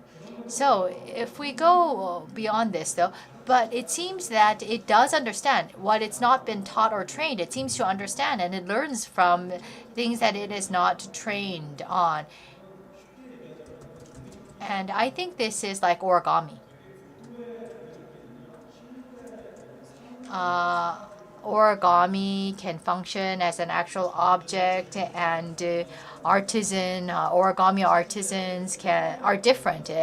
So two-dimensional data, there are two-dimensional patterns. If it is well folded using prompting, and certain functions can be reached. But understanding the function is not done completely. It's just folding it. It's a technique to fold to emulate that function. But I'm not trying to disregard such large language models. The origami work sometimes is so surprising. So I'm not trying to belittle the large language models in any way. And within the language world, it's trying to understand as far as it can. Analogy can be drawn, and inference can be drawn from LLMs.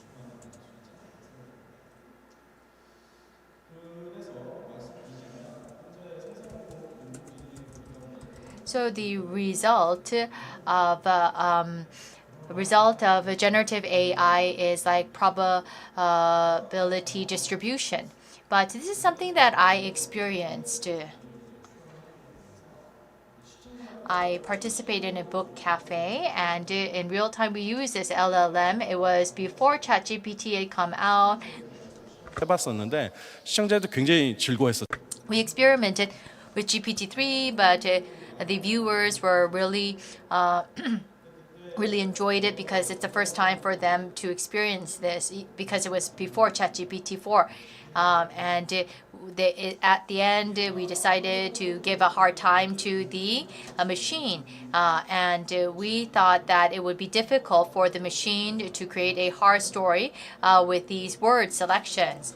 And we received like thousands of words that people wanted to use to make it difficult for the machine to make a hard story. So the word that came up the most was booger, and the second was spinach, and there were many other words that were on the word list. And I was thinking, how can you create a horror story out of boogers? You can't really imagine a horror story with booger. And the story with booger was like this. My daughter was playing behind me. She was on top of a booger and playing, and she disappeared, and I never saw her again. So there wasn't any physical relationship between booger and the daughter, and so there was no actual relationship between. It just connected the language and word token because no such pattern existed. It's the machine that was defeated at this point. But for the spinach, I had not imagined a horror story being generated through spinach, because spinach had no connotation of horror associated with it. But with the spinach, this type of story came out. 나는 아침을 One morning, I was preparing breakfast, and I was washing a spinach, and there was a strand of hair there, and it started moving, and I looked into it, and it was not my own strand of hair. It was quite creepy. So it's kind of creepy that there is a strand of hair in spinach, and it's moving and wiggly, and it's not even my hair. And these two cases kept on coming to my mind. The machine was successful in one case, but it was successful in another case. And booger, I don't think it could create a horror story with that. But for spinach, it found a root. And I did not think that it would be able to. I could not imagine as a human being because of my prejudice and bias about spinach. But generative AI, on top of a physical pattern, it put the spinach on top of it. It was possible to create a horror story out of spinach, but I had closed this door. I did not think that it was possible. So at this point, what I would like to say is that machines, it studies, it trains, and it tries to extract from what it's trained on. But because it's so vast, what it trains on, it can go beyond the imagination of humans in certain cases. And we think that it is very imaginative and creative in some cases because it was possible from the beginning, but it was something that we did not realize. And at that point, I think that machines are not going beyond what it taught. It is because what we perceive as known is narrow. So based on these ideas at school, we are teaching mining and recombination and variable patternization and structural crystallization methods. So we are practicing these various methods with our students, writing a poem and then like a dribbling. We add and subtract emotions and objects into it and taking it out of it. This is a workshop that we carried out. And then there is this messy output, and then we as humans repatternize it to have more meaning. And in certain cases, there is this absolute power that the machine has, and we're trying to control that via prompting. What was interesting out of these experiments was this variable patternization. And so the word is difficult, variation patterning, but it's quite interesting and easy. So we gave a prompt to make a fable like Anderson, and that you have to add a sneezing and a fox. If you read through it, you will see that's nonsense. You can't understand it. It is not a story that humans will like because it has no conclusion, motivation, and no plot that would be interesting to humans. And so it's just mimicking the story, but it's not creating an actual story. However, there is an interesting point here. There was a word token that I did not add, which was a rainbow. I did not add this into the prompt, but it ended up with the rainbow. In this story, it doesn't need to be required, but the giant, the sneezing, and the big giant, when it sneezes, there is that probability of a rainbow being created. There might be some kind of a word connection or story. So unconsciously, subconsciously, the machine is saying this token, the best idea related to this of the giant and the sneezing is the rainbow. It's like a word mistake in this word universe. It just brought this term, and it's out of coincidence. So what I'm trying to say is that it might look that as if the outcome is messy, yet there might be some significance and meaning in it. So humans need to learn to appreciate it in order to gain and abstract this important word rainbow from it. And then we started to create a story out of the rainbow. So one that wanted to see a rainbow by making the giant sneeze will tickle the giant. So this was a pattern and route that the writer did not think of, but the machine could create. And it is not unilateral, using the verbal space by stimulating computation.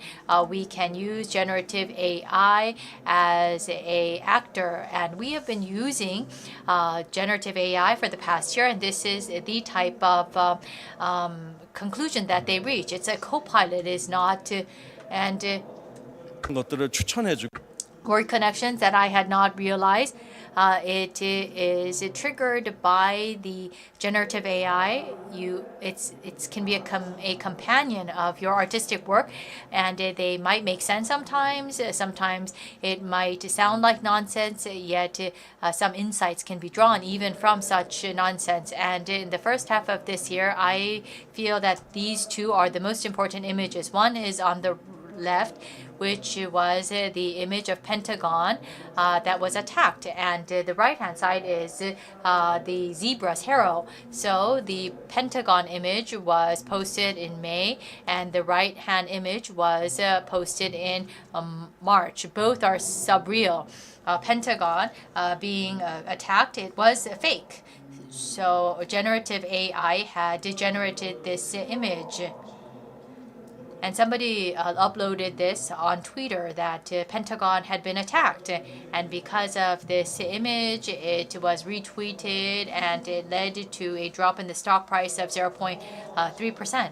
So it was a social attack, and generative AI is creating a deep fake. And deep fake leads to volatility in society. It's like surreal. But this is also surreal too.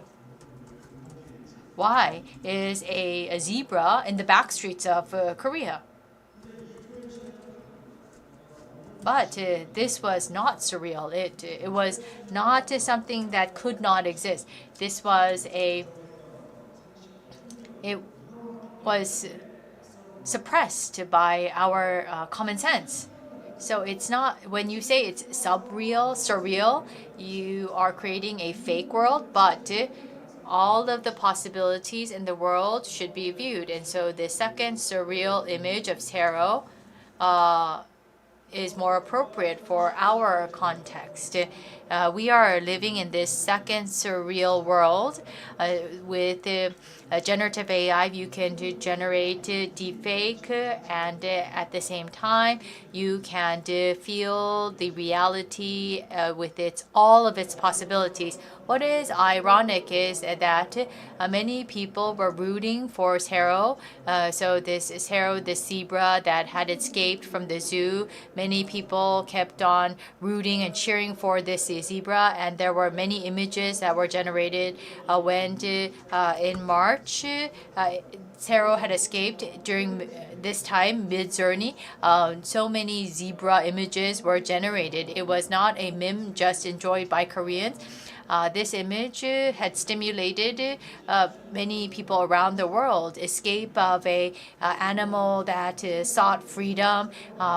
If Sero had not been captured, where would Sero go? Would it go to McDonald's or Namsan Mountain? It created this world that Sero might have experienced. At one side, an image of Pentagon being attacked, such deepfake was generated, but on the other hand, a reality that could exist and a reality that they were cheering for, such potential reality, was being experimented. 사진가가 있습니다. A photographer, Nadar, and he is referred to as a photographer, and he commercialized photography. In the past, people would draw pictures of people, whereas he would take photographs, and he also rode a air balloon to take pictures from the sky, and then he would also take pictures of the underground space. And without photography, it could not be shown in the past. For example, how would you go on an air balloon to draw pictures and going underground to see tomb underground, could you draw that? It would not be possible because it's too dark, but using photography, the air and also the underground area was shown. So this is technology, what technology can do. What cannot be visualized, what cannot be implemented, realized in the past is realized. It comes into our visible world through technology. So my question here to you is like this. Generative AI, it creates a virtual reality, but it also creates potential reality. It opens up potential reality, and using AI, what kind of world are we going to recreate? I gave you an example, creating a horror story from spinach, a word connection, an image connection that we did not think about can be possible. I watch the animation Pluto, and a musician of old age is abhorring machines, and music players using generative AI is belittled by this musician. But Noshiro, he reconciles with Noshiro, which is a machine human. It is because the melody that this musician was blocked and stuck on was overcome through this musician, this human machine. 어떤 상처 And it was overcome because the folk music that this musician had forgotten due to one's traumatic event of losing one's mother at the time was inspired to that musician, and he suppressed this feeling because of this trauma that he had, and this was overcome by this musician human working with this machine.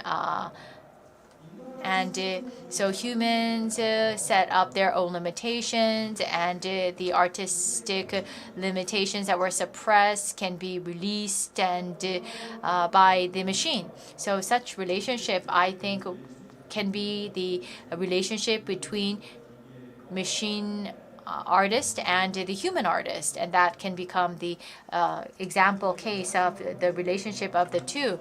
So we can think of art and machines as a co-experimenter. So I will skip this part, and I will give you a joke. I went to Japan recently. I could not use my credit card, and my friend lent me the credit card, and I put in these cup words into DALL-E and asked a cartoon to be made. And on the left, the 4-cut cartoon was too childish because it wasn't the experience. It wasn't the feeling that I felt. It created a image on the right-hand side, which is more sentimental. I think this was the feeling that I got. It was quite touching, and I felt that the machine understood my feelings. And then Sir Che said, then how would the person who received the card feel? One was like this. It's like a ray of light, or a big helping hand. So this huge helping hand, or just light. These images were generated. But there was one that I felt. It was this lighthouse that was showing light to me on this open sea. The others were not really relevant to me. What I'm trying to say here, though, is that the machine cannot completely understand our emotions and our minds, and it is not as if art will come out like a vending machine if you just press buttons. You have to motivate and add friction to the relationship. So we have to continuously provide feedback to generate friction, and this will lead to completion of the technology. And with this, I will conclude my presentation. Thank you very much. 네, 감사합니다. Yes, thank you very much. And We would now like to move on to presentation on coevolution of human and machine by Gina Rowe.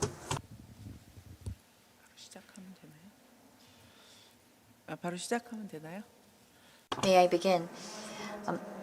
Yes, thank you. I am a person that creates machines that want to become a machine, help them meet with the audience, have them converse with the audience. And it's true that we had these perceptions in a dichotomy, and I raised questions on that very framework. And as introduced, I am Gina Rowe. And can you please pull up my slide? Yes, please bear with us for just a moment. 네, 좀 여러 가지 문제들이 I believe that there are some many technical challenges today, so please bear with us for just a moment.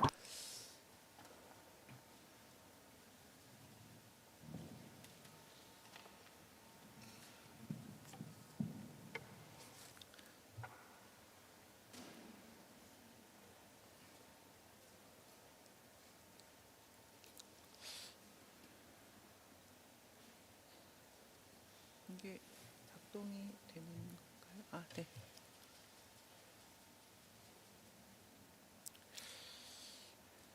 제가 잘못 눌러가지고. I think I pressed the wrong button, but yes, let me now begin.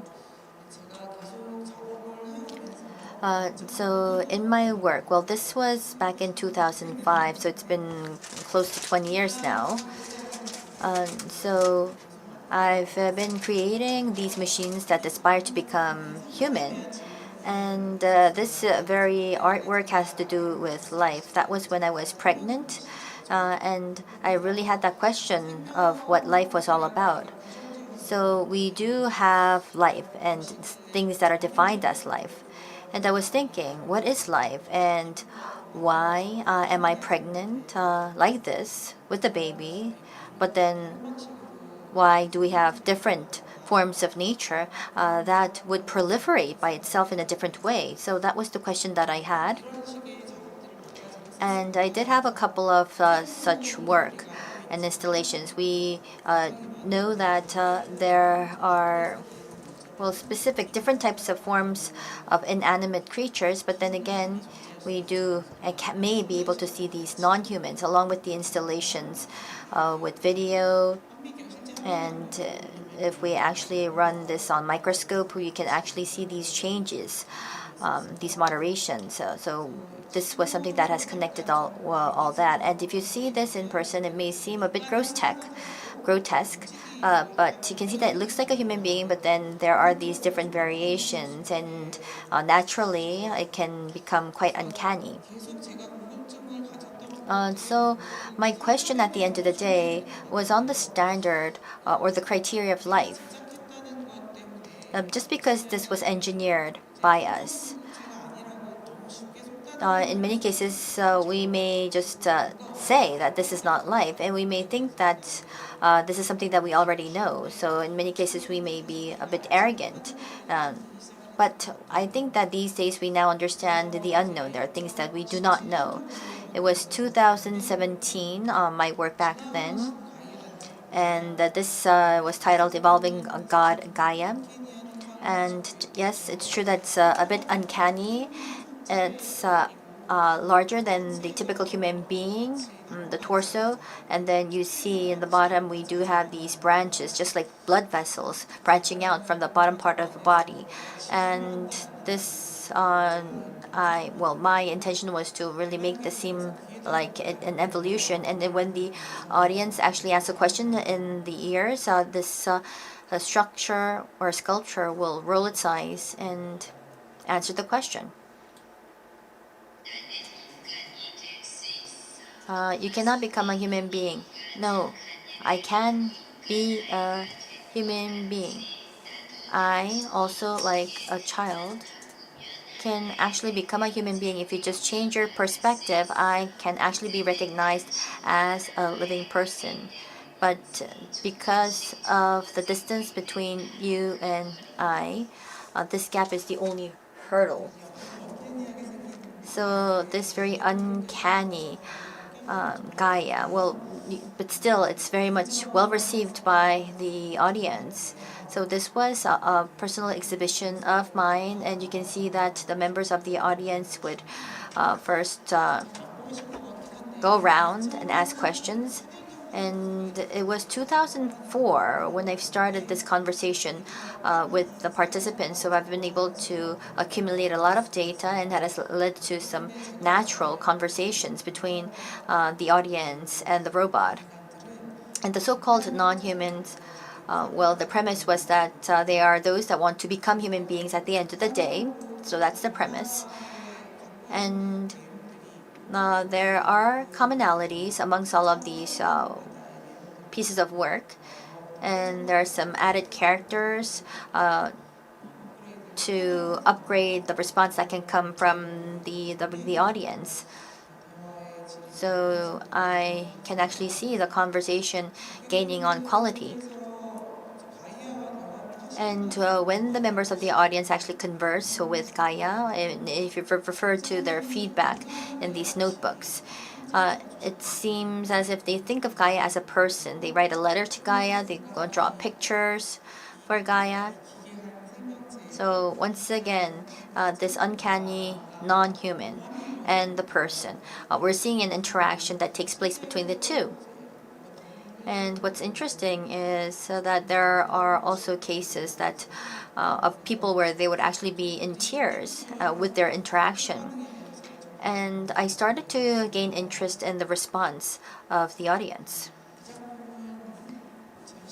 And this was in 2019. It was on my it's Matter X machine. So I modeled my mother.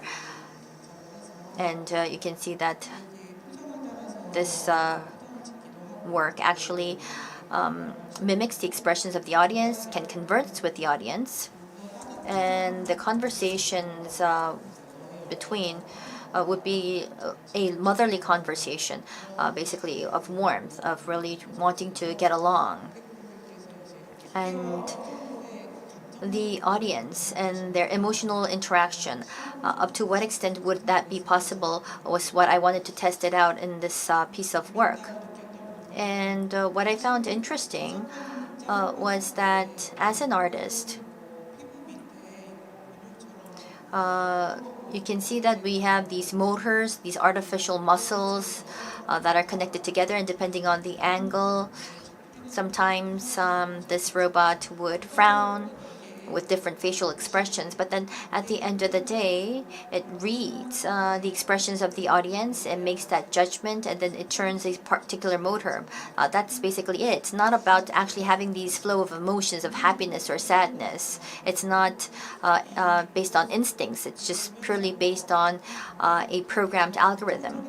However, the audience, based on this, would actually think of their moms, would be emotionally attached during these interactions. So there were some interesting responses from the audience.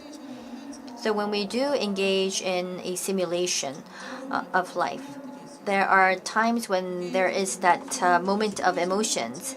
And when that happens, the simulation in itself is not what's so important, but rather it's about actually changing our mindset towards the world, because it does leave an impact. So with science and technology and the evolution of science and technology, maybe we may have to redefine what we call life. And yes, you can hear the voice of the robot, but I think that, yes, we need to shed some new light to the life. And I think they can bring down the volume a bit for my video. And what happened here was, this was excluding the scheme of the mother robot, and I've asked my mom for an interview. And my mother, I mean, just like your typical mother would care for her daughter, me, of course, and we've actually had this robot be trained to act that out. And for me, although it was from the robot, it really moved me. I was aroused in emotions, and for the audience, as they were staring at the face of the robot, sometimes they found them more immersed than the human face. So with this blank piece of paper type of face, they found it easier to really relate to what was being mentioned or being said by this robot, which was quite interesting. And the reason why I talk about the co-evolution of human and machine, well, this was something that was mentioned by many philosophers, and I'm sure you understand that there's a lot of literature that goes into co-evolution of human and machine. But the reason why I really do often mention this is because of Bruce Maslish from the Fourth Discontinuity. A lot of my work actually is grounded on this very philosophy, and that's why I cannot really break away from co-evolution of human and machine. And I believe that we're in some sense quite self-centered as a human being, and it's true that we've lived with this very human-centered concept, and with science and technology, and as we have accumulated knowledge, maybe our self-centered thought process sometimes was of course challenged. We've been seeing the shift from geocentric to a heliocentric theory, and with the relationship between animals and human beings, and even now the relationship between human and machine. If you think about it, it's that it's a being with continuity, and in some sense we may not be that much different. It may just be a difference in complexity, but then at the end of the day, machine maybe not that much different from human beings, and human may be a very complex type of machine. So it's about this continuity between these two or different things, and I thought that was very much relevant to my work. And it was 2004, just 20 years back. This was my personal exhibition. So the topic was envious cyborgs. So we have women, we have human beings, a mechanization of humans and a humanization of machines. So I thought that this may bring us together at some point in time. And if you type and if you ask a question, the robot would open its mouth and answer the question. So it was 20 years back in 2004. So the audience found it quite interesting, the fact that the machine can actually talk and converse. So that was the response that we got back then. But recently, what I feel is that for those that there are a lot of those that really want that emotional empathy. Somebody would approach this with the philosophical framework, and some would think that this robot may look quite uncanny, but it seems as if they weren't that uncomfortable with the appearance, and there were those that really wanted to engage in some in-depth conversations. So for the past 20 years, as I was putting together and creating these robots, in my mind, in my heart, sometimes they feel like my children. Sometimes I always end up really pitying the robots. And I thought, why do they always have to look like a human being? They can actually be in different form, but if they want to be mobile, wheels may be better than hands or feet. You don't necessarily need fingers if you want to pick something up. You don't have to make them ambulatory. I mean, what would be the reason behind making these robots look so much like human beings? And in 2021, this was as another personal exhibition, and this very cute little boy is my nephew. And this was a 3.5 meter robot face sculpture. And the way of conversation is quite similar to all of the previous work, and we had also different exhibitions here. And this is at GMAM, and you can see that we do see this robot talking about how much he or she wants to become a human being. So you can see that there's a big head, a brain. It looks like a human being. However, on the flip side, we also had some different robots. In other words, it looks like a robot. Well, it looks like a monitor, not the head. And you can see that these monitors are having a conversation. They are saying we can think, we can talk, but then people would not come to us. They would just stare at the human head. It's just big. They have the very same system. I don't know why everybody's flocking over to the heads. And that's quite interesting. And then if you do actually ask a question to the monitor, they would, of course, nod, answer the questions. But then many of the members of the audience would think of this as a kiosk rather than it being a conversing machine. And this is also a quite meaningful project of mine. We have the microcontrollers. It was basically the very first type of PCBs, things, the controller that was engineered manually. So there are some interesting and meaningful parts that was brought together. And you can see that it's just in binary codes, but then they're actually conversing. They're greeting the audience, but nobody would think that this is a conversation. They would just think that the bulbs are blinking and that's basically it. However, you can see that in the case of the robots, if we actually have them housed in the human head sculpture, it would be different. They would really try to converse. But then for this, there wasn't any interest given on this type of boards. And then for me, it was all utilizing the most meaningful type of parts and components that I had. So the fact that they were being ignored also broke my heart. So I thought that for them to be a subject of interest, for them to be cared for, and for coevolution, maybe they really need to look like the human being for them to forge any type of companionship with the human being in this world.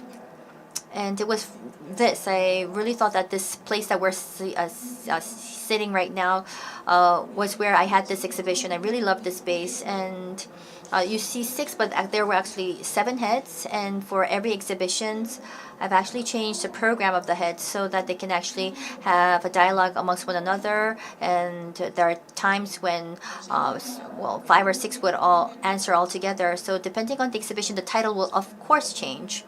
So the head, the outside, the exterior could be a container or just a display. And what's important is the program inside, and which of course indicates that the content is important. So if you think about the characteristics of the design, what's inside is important, and that was what I wanted to portray in this piece of work. And these are some images of the exhibition. And this is titled Transcoded Mind. So it's that they have to actually converse with one another. But of course, the audience wanted some in-depth conversations. And if they actually face one another, they can actually talk to each other for the entire day. But we've had them turn their backs on each other and then had these members of audience come together and speak with these heads.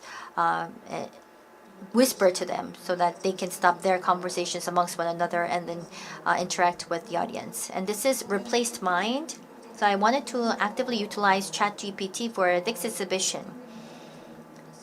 So I've scanned myself and create this into a meta-human, and I've tried out this conversation. I utilized the ChatGPT, so there was some significant hallucination, and it was quite interesting to see how it can lie through the conversation. So initially, I have been trying to add ChatGPT to the accumulated data that I had all along. But then afterwards, I've just worked this only with ChatGPT to see how it can actually have these conversations depending on the topic. And this is a piece of work that I really want to portray as a significant message. So you can see that in this exhibition, it starts off from scratch. So the audience would ask a question, and typically the robot would say something irrelevant because it's not trained as of yet. Or it could be maybe just listening to what's happening around and then just responding. And then if, let's say, we train this robot to answer in a different way to make it more relevant, then you can see that it's trained. and it would actually answer differently in the very next question. And of course, it cannot speak like an LLM, a large language model, but then at the end of the day, just in 10 days in the exhibition, it can actually respond to some simple questions based on how it's being trained by the audience. There's some typical questions that would be posed. For instance, hi, hello, can you eat? So it can actually respond to these simple questions. But then some would would say, I am the most beautiful woman on earth, or sometimes they would actually teach this robot jargons or swear words. And if we can actually train this robot in this open space, what would be the result? What's the outcome? It's something that can be unanticipated. In the case of these LLMs, there's a lot of training that would go on, but if it's biased type of training, it can actually lead to some detrimental conclusions and outcome, and there were such cases in the past. Therefore, due to, and the big, capital, they have all the data. And through advertisements, through a collection of data, they have our data, our information, and based on their capitalistic theory and their economic theory, they can actually use this against us for their benefit.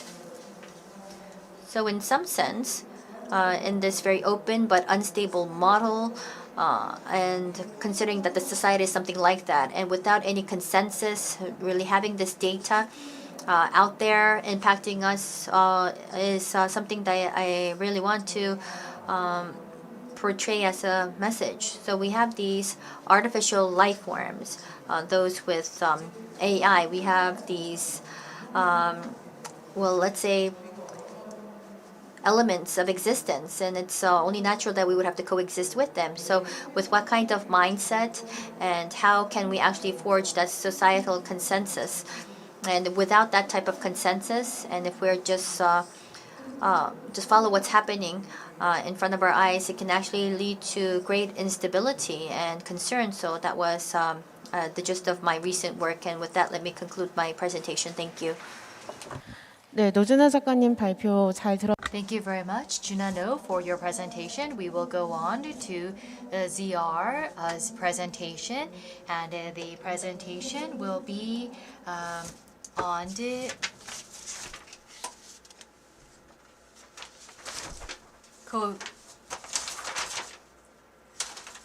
artificial nature. 보이시나요? 네, 잘. Do you see my screen?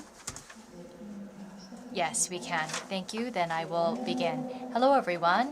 I am happy to be participating in the Connected Week, and I would like to thank all of the organizers and the participants joining with us despite the cold weather. 들리시나요? Do you hear the feedback, or is it just me? 네, 목소리 괜찮으세요? Can you hear my voice clearly? Yes, we can hear you. Yes, understood. So Juna No showed robots, and I will be talking about an artificial environment that uses computational machines instead of robots. So I'm going to be focused on artificial nature that our team worked on, and how our project is connected to cybernetics and this computational, and I'm going to explain this computational driven ecosystem art. Artificial nature is the name of the team that Graham Wakefield and I formed in 2007, and it's also the subject of a series of works and research. As a body of work, we have been constructing artificial ecosystem art that reflects the phenomena of complex systems and life, technically applying mixed reality in the form of immersive installations that surround the viewer. Artificial ecosystem is art that reconstructs the phenomena of possible biology, life as it could be, and seeks to make it art as it could be, or possible or new art. The work is art as it could be. The work on the screen is from the exhibit Conservation of Shadows, an invited installation at Biomedia, the late the last exhibition of the late Peter Weilbauer. He passed away unfortunately this year, and this was a exhibit, part of that exhibit. And so here is a series of works of artificial nature, time of doubles, endless currents, archipelago, and infranet, and conservation of shadows. So for the past 16 years, we have been carrying out this work in this chronology. Out of these works, due to time constraint, I want to talk about double of times and how the artificial nature pieces are constructed.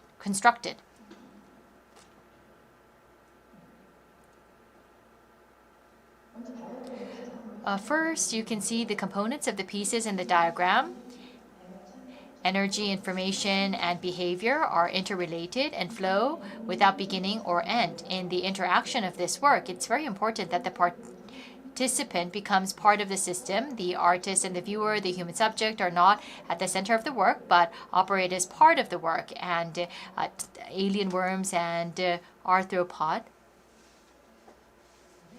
yes, so can be shown here, and you can see the video. It was made in 2011, and as you can see, the objects found in the diagram are shown here. The viewer, as they enter the dark space, finds himself as a mirror image of the bright virtual ecosystem. This being acts as the sun in this ecosystem, and it can create endless bubbles of energy, and its movement creates strong turbulence. Arthropods play by floating in the air when they're full of energy, and they gain energy by eating the alien bugs. The tiny bugs exchange genes and reproduce through asexual reproduction, and they express their behavior in sounds, and the movement creates wind, and the participants create wind, and so the size of the movement is in proportion with the size of the objects, and it's quite complex. And the energy of snakes and other arthropods, they when in their air, they're full of energy, and then they become hungry, and they gain energy by eating alien bugs, and they become smaller, and so there is circulation of energy. In the interaction of this exhibit, the artist, the viewer, and they are not separated. They become components of the system, and so it shows that our life in this world interacts in this way. So this exhibit was showcased at the Olympic Art Museum in 2011, and then the work was invited to Microwave in Hong Kong, Digital Art Festival in Taiwan, the Archon Santa Barbara, Toronto, and Biennales in the U.S. and ZKM. All of these exhibit opportunities were actually quite surprised to us because we did not advertise this. The video that you see was shot at ZKM in Germany. And so even if it's the same exhibit, the computational system art requires updating of the equipment and programs and the system for each of the exhibits. So this requires additional time and effort to be put in. And also it requires additional costs, but it increases the stability and efficiency of the system over time, which creates a better artistic experience. So an important characteristic that runs through our work is the endogenous account, which has the following characteristics. Firstly, all perceivable forms within the world presented in our work have different dynamic ontological roles. The stimulated world generates itself autonomously, and the participants become part of the ecosystem through immersive displays, and it has a presence-generating interaction. As a result, continuous interaction can lead to exciting and continuous exploratory discoveries. So in the film, the work is called Endless Current, and all of the elements here are continuously connected with one another, and the media, there's wind and movement here, and all the movement leads to movement, and the bubbles create life, and in order to maintain life, it has to keep on eating, and it has to lay eggs and interchange genes with neighbors, and when it dies, it leaves behind the food bubbles that it consumed. The food bubbles, and you can see the plant factory here too. So the energy bubbles that do not have energy, it's collected, and then energy is put into it, and then it's filled. So there is the circulation of energy, and the participants, unlike the double time, regardless of the direction that they move, it continuously creates a world, and they will have to create wind and find and collect food here. So that's the experience that you can have. And if you are interested in this exhibition and work, you can look it up with the site that you see here.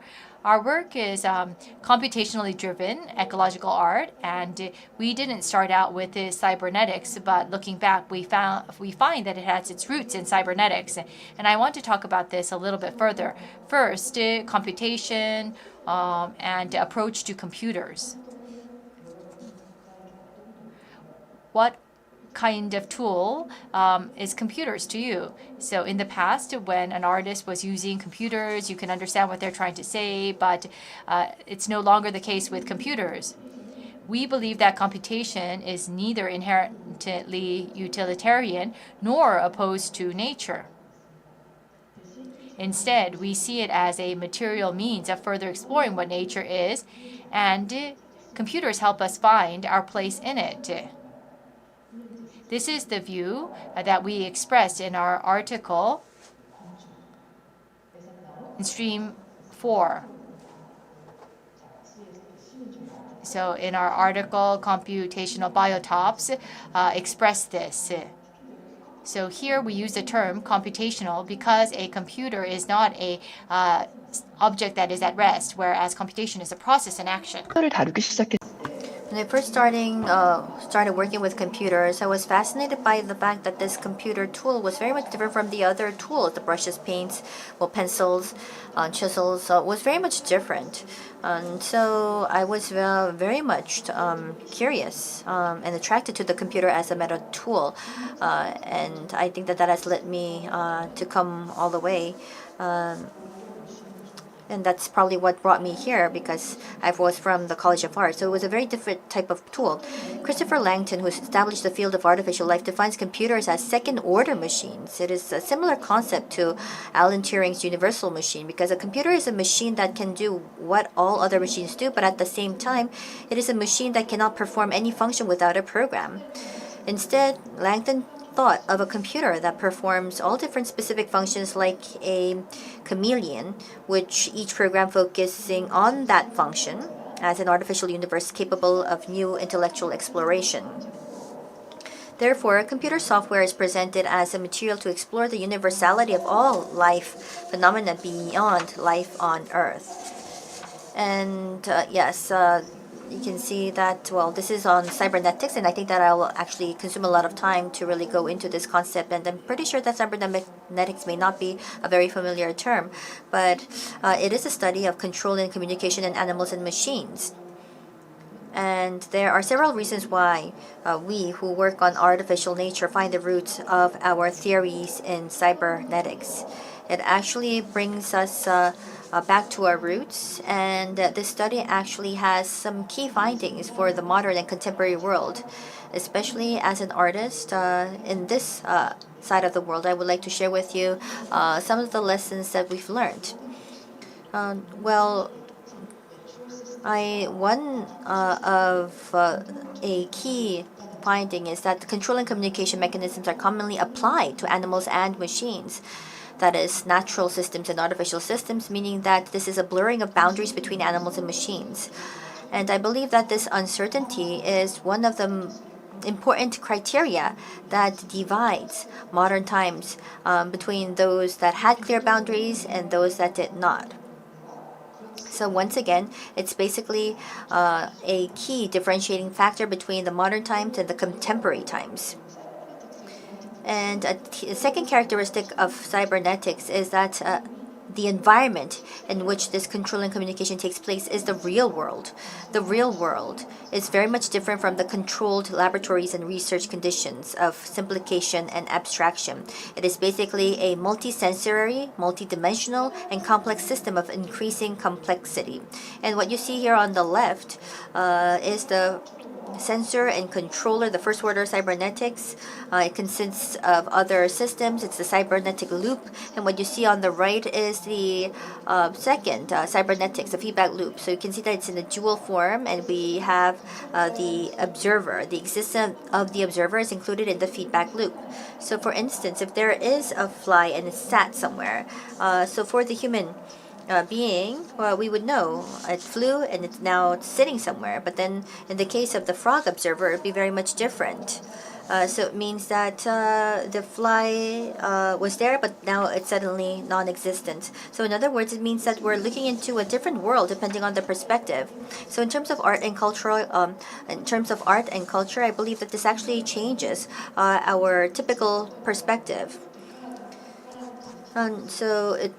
So true that we would think that we can actually identify objective truth. For instance, Western art and the artists of Western art was able to actually gain much high status is because we thought that the artists, so with their perspective, can actually help the layperson experience the world of this different type of art. But if you think about essence, but not just essence, but operation, it's about the audience and the artist and the piece of work and the environment. It would all come together, it would work together, and it's about a story that was that's created and crafted all together. So you can see that this is a type of different type of art in the modern world. And in this diagram, now there is something that's left out, and it's that element of environment. So in 2014, at the Distortion Build conference, there was a presentation on this strong interaction, and there's this diagram that I put together back then. And if you see here, we have A as artwork, and E, environment, and then T is time, and P is participant. And the participant has their own physical environment. So what we're trying to put together, the ecosystem, the art, the software as art. What's happening here is that we have the artificial life forms, and we have the environment that enables the artificial life forms to continue on with their life, and these two worlds would come together, and there would be this continuous interaction between these two worlds in this diagram.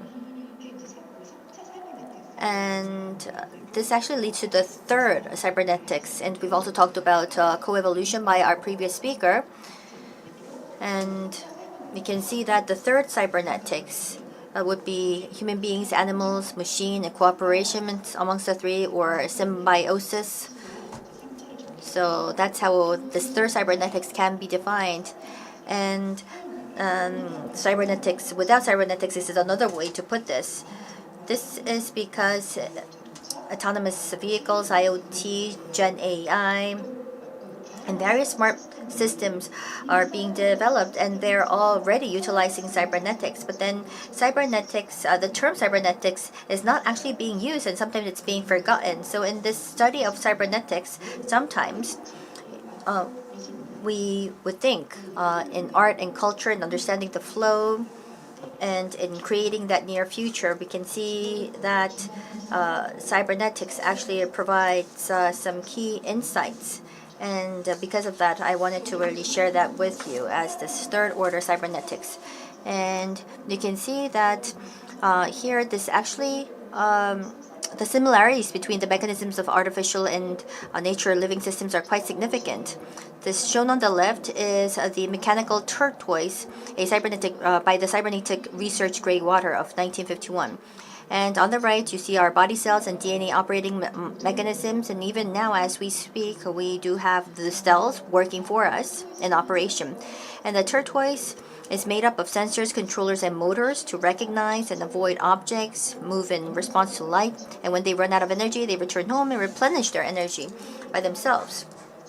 And the first working model of the Roomba, which became popular around 2020, came about actually 70 years ago. And if you look closely at our body, countless cells and molecules operate like machines. If they do not operate like machines, our consciousness or ego will not operate at a higher level above the organs of our body. And I think that the fact that we have become able to see and understand the operating mechanisms of cellular machines at the molecule level, and thus to create artificial living systems, is one of the most important factors that distinguish modern times with the contemporary. Through this expansion of awareness in new media and computers, we have created mechanisms that resemble us and in some ways work better than us, just like Gen AI. And it is time to think about the problems, the issues, and methods of collaboration and coexistence. And at the same time, we are able to better recognize global problems and have a responsibility to work together to solve them. And in order to do this well, it is very important not only to have free artistic imagination and theoretical approaches that cross the barriers of many disciplines, but also to increase understanding of both the process and results through making things by yourself. We initially described our work as artificial life art applied to artificial life. However, since I have been creating artificial life forms and the environment in which they live, or the Umwelt, this is my very first initial work, I think artificial ecosystem art is a more appropriate term rather than artificial life art. Also, to emphasize a perspective that goes beyond humans, we started calling it shared reality. The physical space where participants experience the work simultaneously becomes a space where unfamiliar creatures live, and these two spaces become intertwined. So flat ontology is what we pursue, and we believe that the virtual world is not a subordinate of the physical world, but rather an extension of it and can have the same ontological weight. Technically, it's mixed reality, and viewers can wear a VR headset and experience their Umwelt in the virtual world, or they can decide to experience the piece without a headset. For example, when creatures swimming in virtual space pass by, you cannot see them with your eyes, but you can see their shadows in physical space and sense them as sounds through sound objects. And when you put on a headset and enter a virtual environment, you can experience their environment from their perspective, and your image and the images of other people in the space appear in a quite unfamiliar format. And you can see that these collection of unfamiliar black dots follow us, new beings, with curiosity. And this video is conservation of shadows installed before biomedia at the ZKM in Karlsruhe, Germany from winter 2021 to summer 2022. In this video, you can see what the virtual world looks like. And the driving force behind the virtual creatures here is curiosity. And when curious, their bodies become smaller, glow in gold, and their movements become faster. And those you can see they're silver. And those where as curiosity fades, body grows larger, turns silver, and floats higher and slower until it is filled with energy. And when they move around, you can see that there are many trajectories, and they create these trajectories. And this is a spatial short-term memory that's scattered around, and you do see these very little bolt-like creatures. We call them construction workers, and what they do is they swim until they find the dots of memory, and when they cannot find the dots of memory, they're blue, they find it's red, and once they find the dots, and they read the dots of memory with their little legs. They weave this into long-term memories like threads. And the audience's body is made out of point clouds, and you can see that once it's read, it creates a long-term memory of space. In other words, these construction workers would actually work together in order to weave the threads of memory, and this the audience can actually experience. And of course, there were things that weren't unintended. In other words, to create a module and connect this together to come up with the final work is what actually happens. But there are cases when we would find something that was unintended, and for this piece of work, we've actually seen the world made very similar to the operating mechanism of the brain. And of course, so we wanted to look into the complex perspective of the system and about these objects that cannot be seen. The invisible relationship and the feedback relationship was something that we really want to exude and argue to the audience.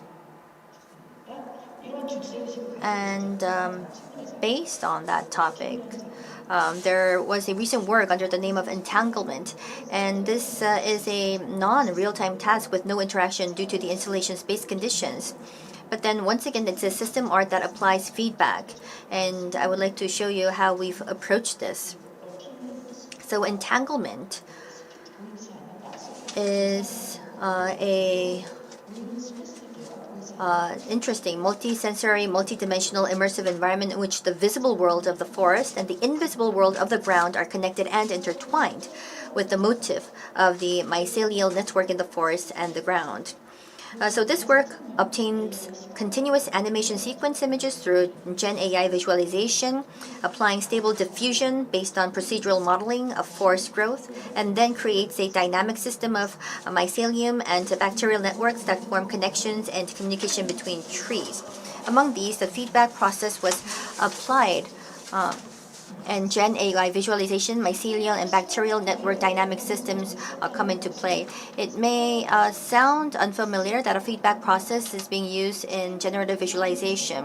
And with regard to the use of stable diffusion, there were some challenges.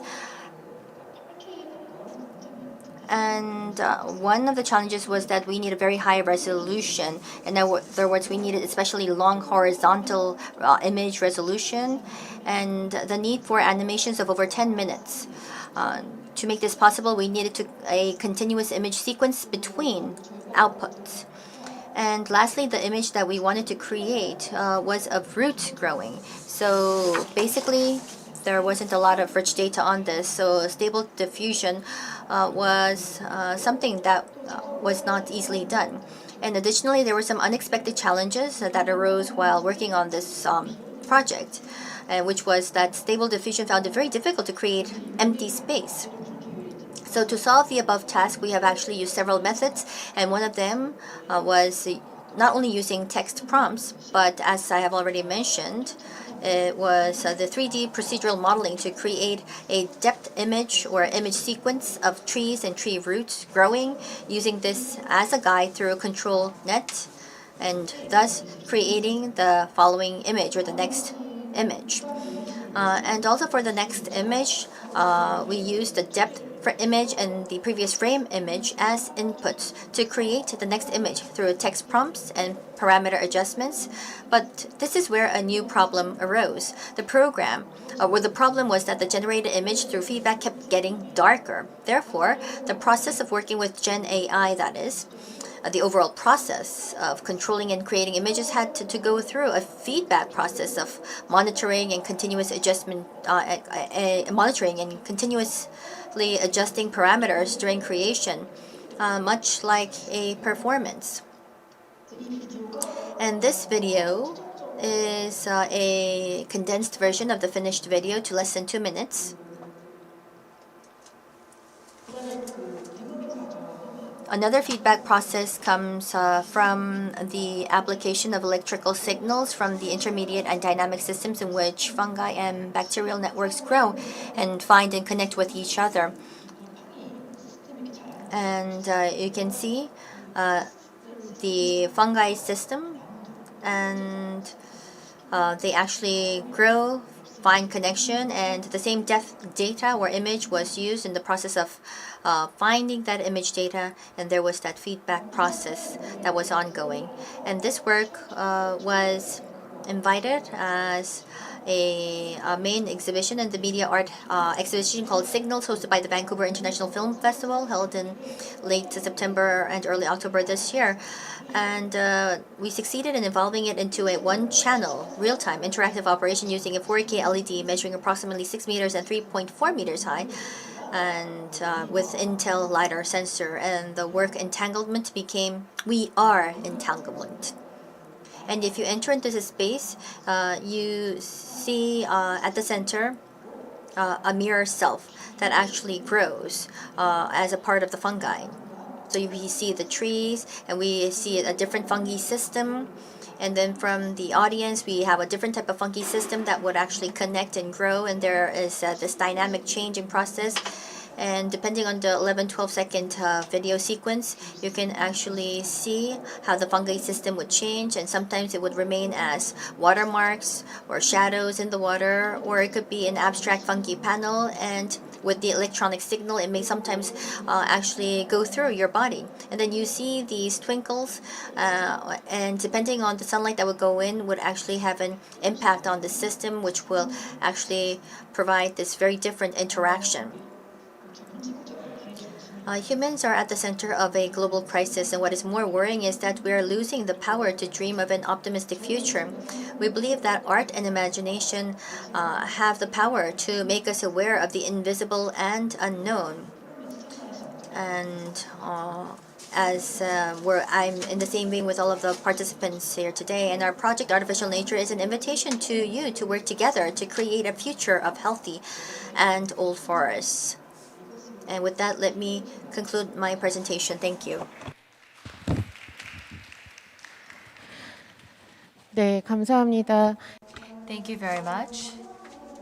We will go on to the last part of today's forum, which is the round table on more than technology. For this round table, we will have Jae-Sik Kwak, novelist and professor at Sungsi Cyber University, moderating. And we have Professor Oh and Gina No here at the venue, and Haruji will participate online. Hello everyone, I am Jae-Sik Kwak. I will be moderating this session. It is so cold, it feels as if we will freeze to death, and we can't think about life and what it means to survive. 실만 대기해 주시겠어요?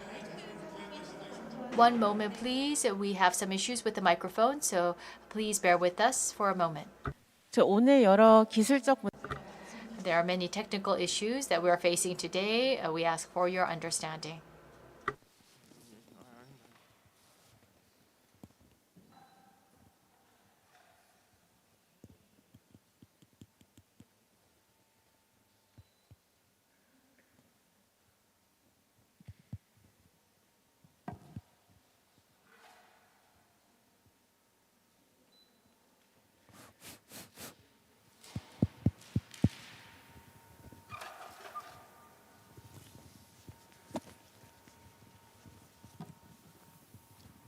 네, 라운드 테이블 진행을 맡은 Hello everyone, I am Jae-Sik Kwak, novelist, and I will be moderating this session. It is extremely cold, and today we are talking about more than technology. I hope that heating technology comes to us. It is extremely cold, and we are freezing, and we have been asked by the organizers to quickly continue with the roundtable session. And it was very interesting to hear the presentations, the 3 presentations. I think we should have allocated an hour and 2 per speaker because it was so interesting, but we had to carry out their presentations quite short. Do you have any questions from the floor? It's a round table. We will receive questions from the floor. Is it too cold to ask questions? Then I will ask my questions. First, I want to ask Professor Oh. Out of your presentation, you said that machines, it explores the world of words that we made, and the machine is exploring. So it is going beyond our fixed mindsets and our biases and prejudices. And because of this, it gives us a feeling of creativity and inspiration. Yes, I feel that myself too. So if you do statistical analysis, sometimes you are surprised with the results. You might think that there's so much traffic jam because of the traffic lights, but when you do the statistical analysis, you realize it's not because of the traffic lights, but it's actually because of the way the routes have been made. And so this was something that I thought about too. And you gave us the example of spinach. And do you have any plans or any things that you would like to try out in the field of art using machines? If we explore this area in art with the machines, is there something that we can break away from stereotypes and biases? I think that randomness is important, irregularity. So in the human world, we put importance on common sense and categorization. But because machines are random, it can go beyond common sense of humans. It can make connections and connections of perspectives that go beyond the common sense and categorization of humans. It is more embracive. So we should learn from the randomness in certain cases from machines. And one project that I am considering at the moment is if there's, let's say, 40 students, then they will write their own poems with machines as co-piloting. And I think that this will be a great experiment. Amateurs can write their own poems, and then this poem will be connected with generative AI to train the machine, and it will lead to a perspective going beyond individuals, but it will lead to a multi-perspective being instilled into the poem. So it will not be just about augmenting and the artwork, but an experiment that we actually should do is going beyond humans, going beyond individual artists, incorporating randomness of machines. And this type of training is needed. So let's say when you receive a poem and you edit it on your own, then you will categorize and you will create patterns in that, but a machine will go beyond that and give you different results. I would like to ask you so much more, but due to time constraint and the weather, we'll go on to Ms. No. 저는 노진아 교수 Yes, so, well, Professor No, I had so many questions as I was listening to your presentation. So I was thinking, well, did the robots have to be so uncanny? What about some cuter robots? Was that impossible? But at any rate, what was quite astonishing was that your initial work, it was like 2004, so 20 years back, you've started this work way back. And that really was astonishing because 20 years back, if you think about it, programs of these audio, well, voice recognition, this really wasn't that commonplace back then. But then you've started this decades ago. This was quite interesting, and I thought that maybe you should have gone to Google or some big high-tech IT company, considering the insight that you had. But at any rate, you were in this for more than 20 years, and I know that if you've been utilizing AI, analyzing, really creating this dialogue, and I know that there was a lot of, let's say, developments in such technology. So my question would be that, was there any changes to your work due to the advancement of technology, or were there areas where you thought that can be possible now than it was back then due to the changes and advancements of technology? Yeah, so in the past, it was true that everything was all manual. So if you think about manual work, what do you mean? What kind of manual work would that be, as an example? Well, everything that you've talked about was non-existent back then. So any system that had to do with a conversational dialogue, well, for me, I call it a dictionary, but the data, the accumulation of data, all of this had to be done as a manual process. It was all put together manually. But then as we were hosting the exhibitions, there wasn't a lot of work that I was able to really generate or create back then, because there was so much work that was involved. And there was also basically 10, 20 replacements of the so-called inner brain software, and we've actually had to change that, and we've had to switch depending on the changes in technology. So then I guess that were there cases where you've actually replaced the existing software of your existing work? Yes, that always takes place. So it was 2004, my work.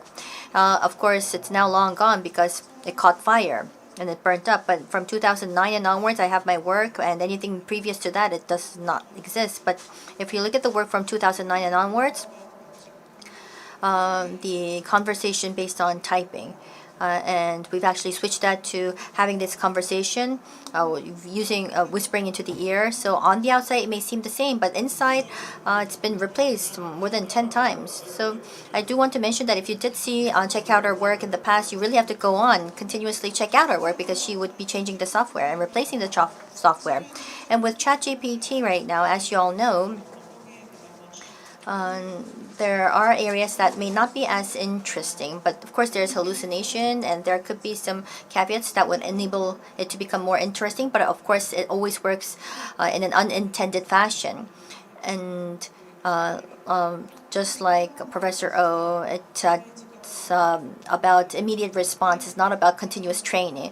So considering all that, because since my piece of art is about immediate response, I have this dictionary that I've accumulated for 20 years, and I actually have that on the front end so that a conversation may be possible. But there could be some interesting nouns that are not identified, and I am linking this up with ChatGPT, and I'm modifying the system to actually bring about some interesting responses. So the new systems actually do that, and for the previous past models, every time there is an exhibition, I try to tweak it a little bit to meet the advancements in technology.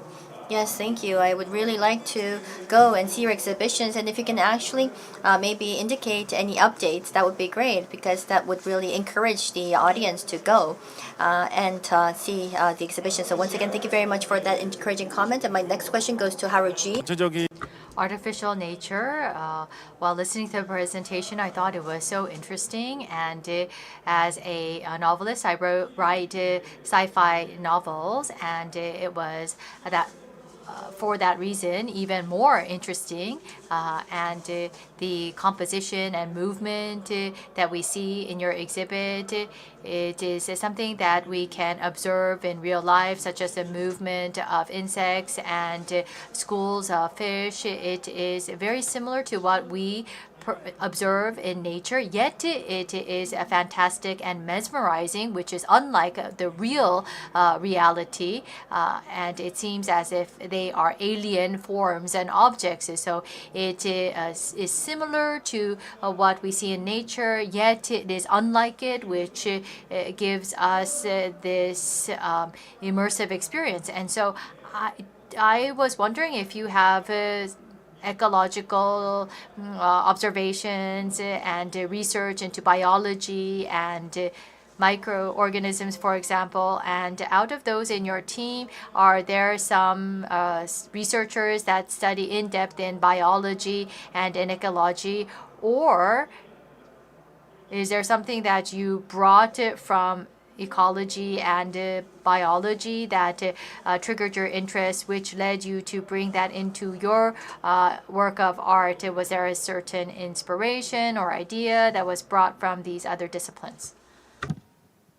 질문 감사드립니다. Yes, thank you very much for that question.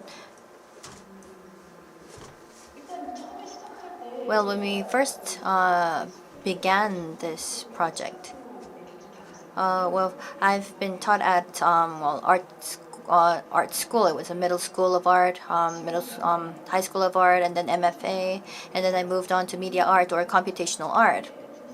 But how did I end up here? Well, I've actually paid a visit to many exhibitions and galleries, and I really loved experiencing these artwork. But then I recall I've actually been very much interested in nature, with insects, with ants, looking at the waves and the emotions, the experience that I've been able to really enjoy, I thought, was all the more artistic than typical art that you've seen in galleries. So that's why I've started to harness this interest in biology. But right now it's past 1 right now here at this part of the world, but I have a sore throat and I'm actually I do want to ask you for your understanding, for I'm kind of losing it right now. But at any rate, with regard to biology, you really need some expertise in the nature system in order to put together such a project.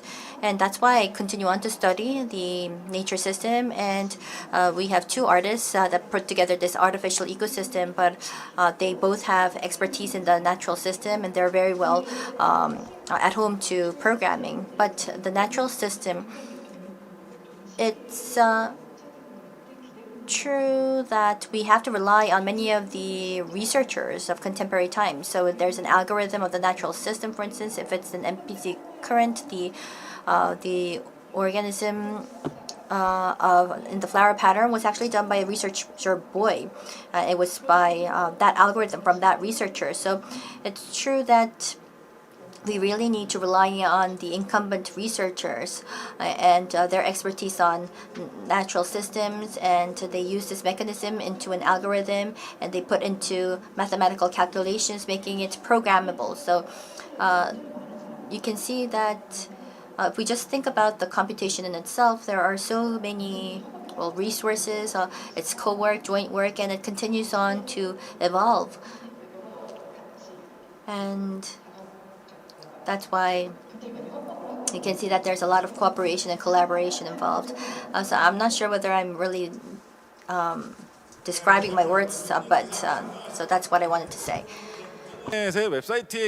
So you said that you just have it on the internet, and there was a lot of contact from various exhibitions for you to exhibit your work. And I think that many people are connected, and this shows how many people want to be connected with your work. And because of such reasons, people were interested in your work. And with this, if we have another event similar to this, I hope we can gather together at a warmer weather. Thank you very much for being with us till the very end, and despite the cold weather, thank you very much. 감사합니다.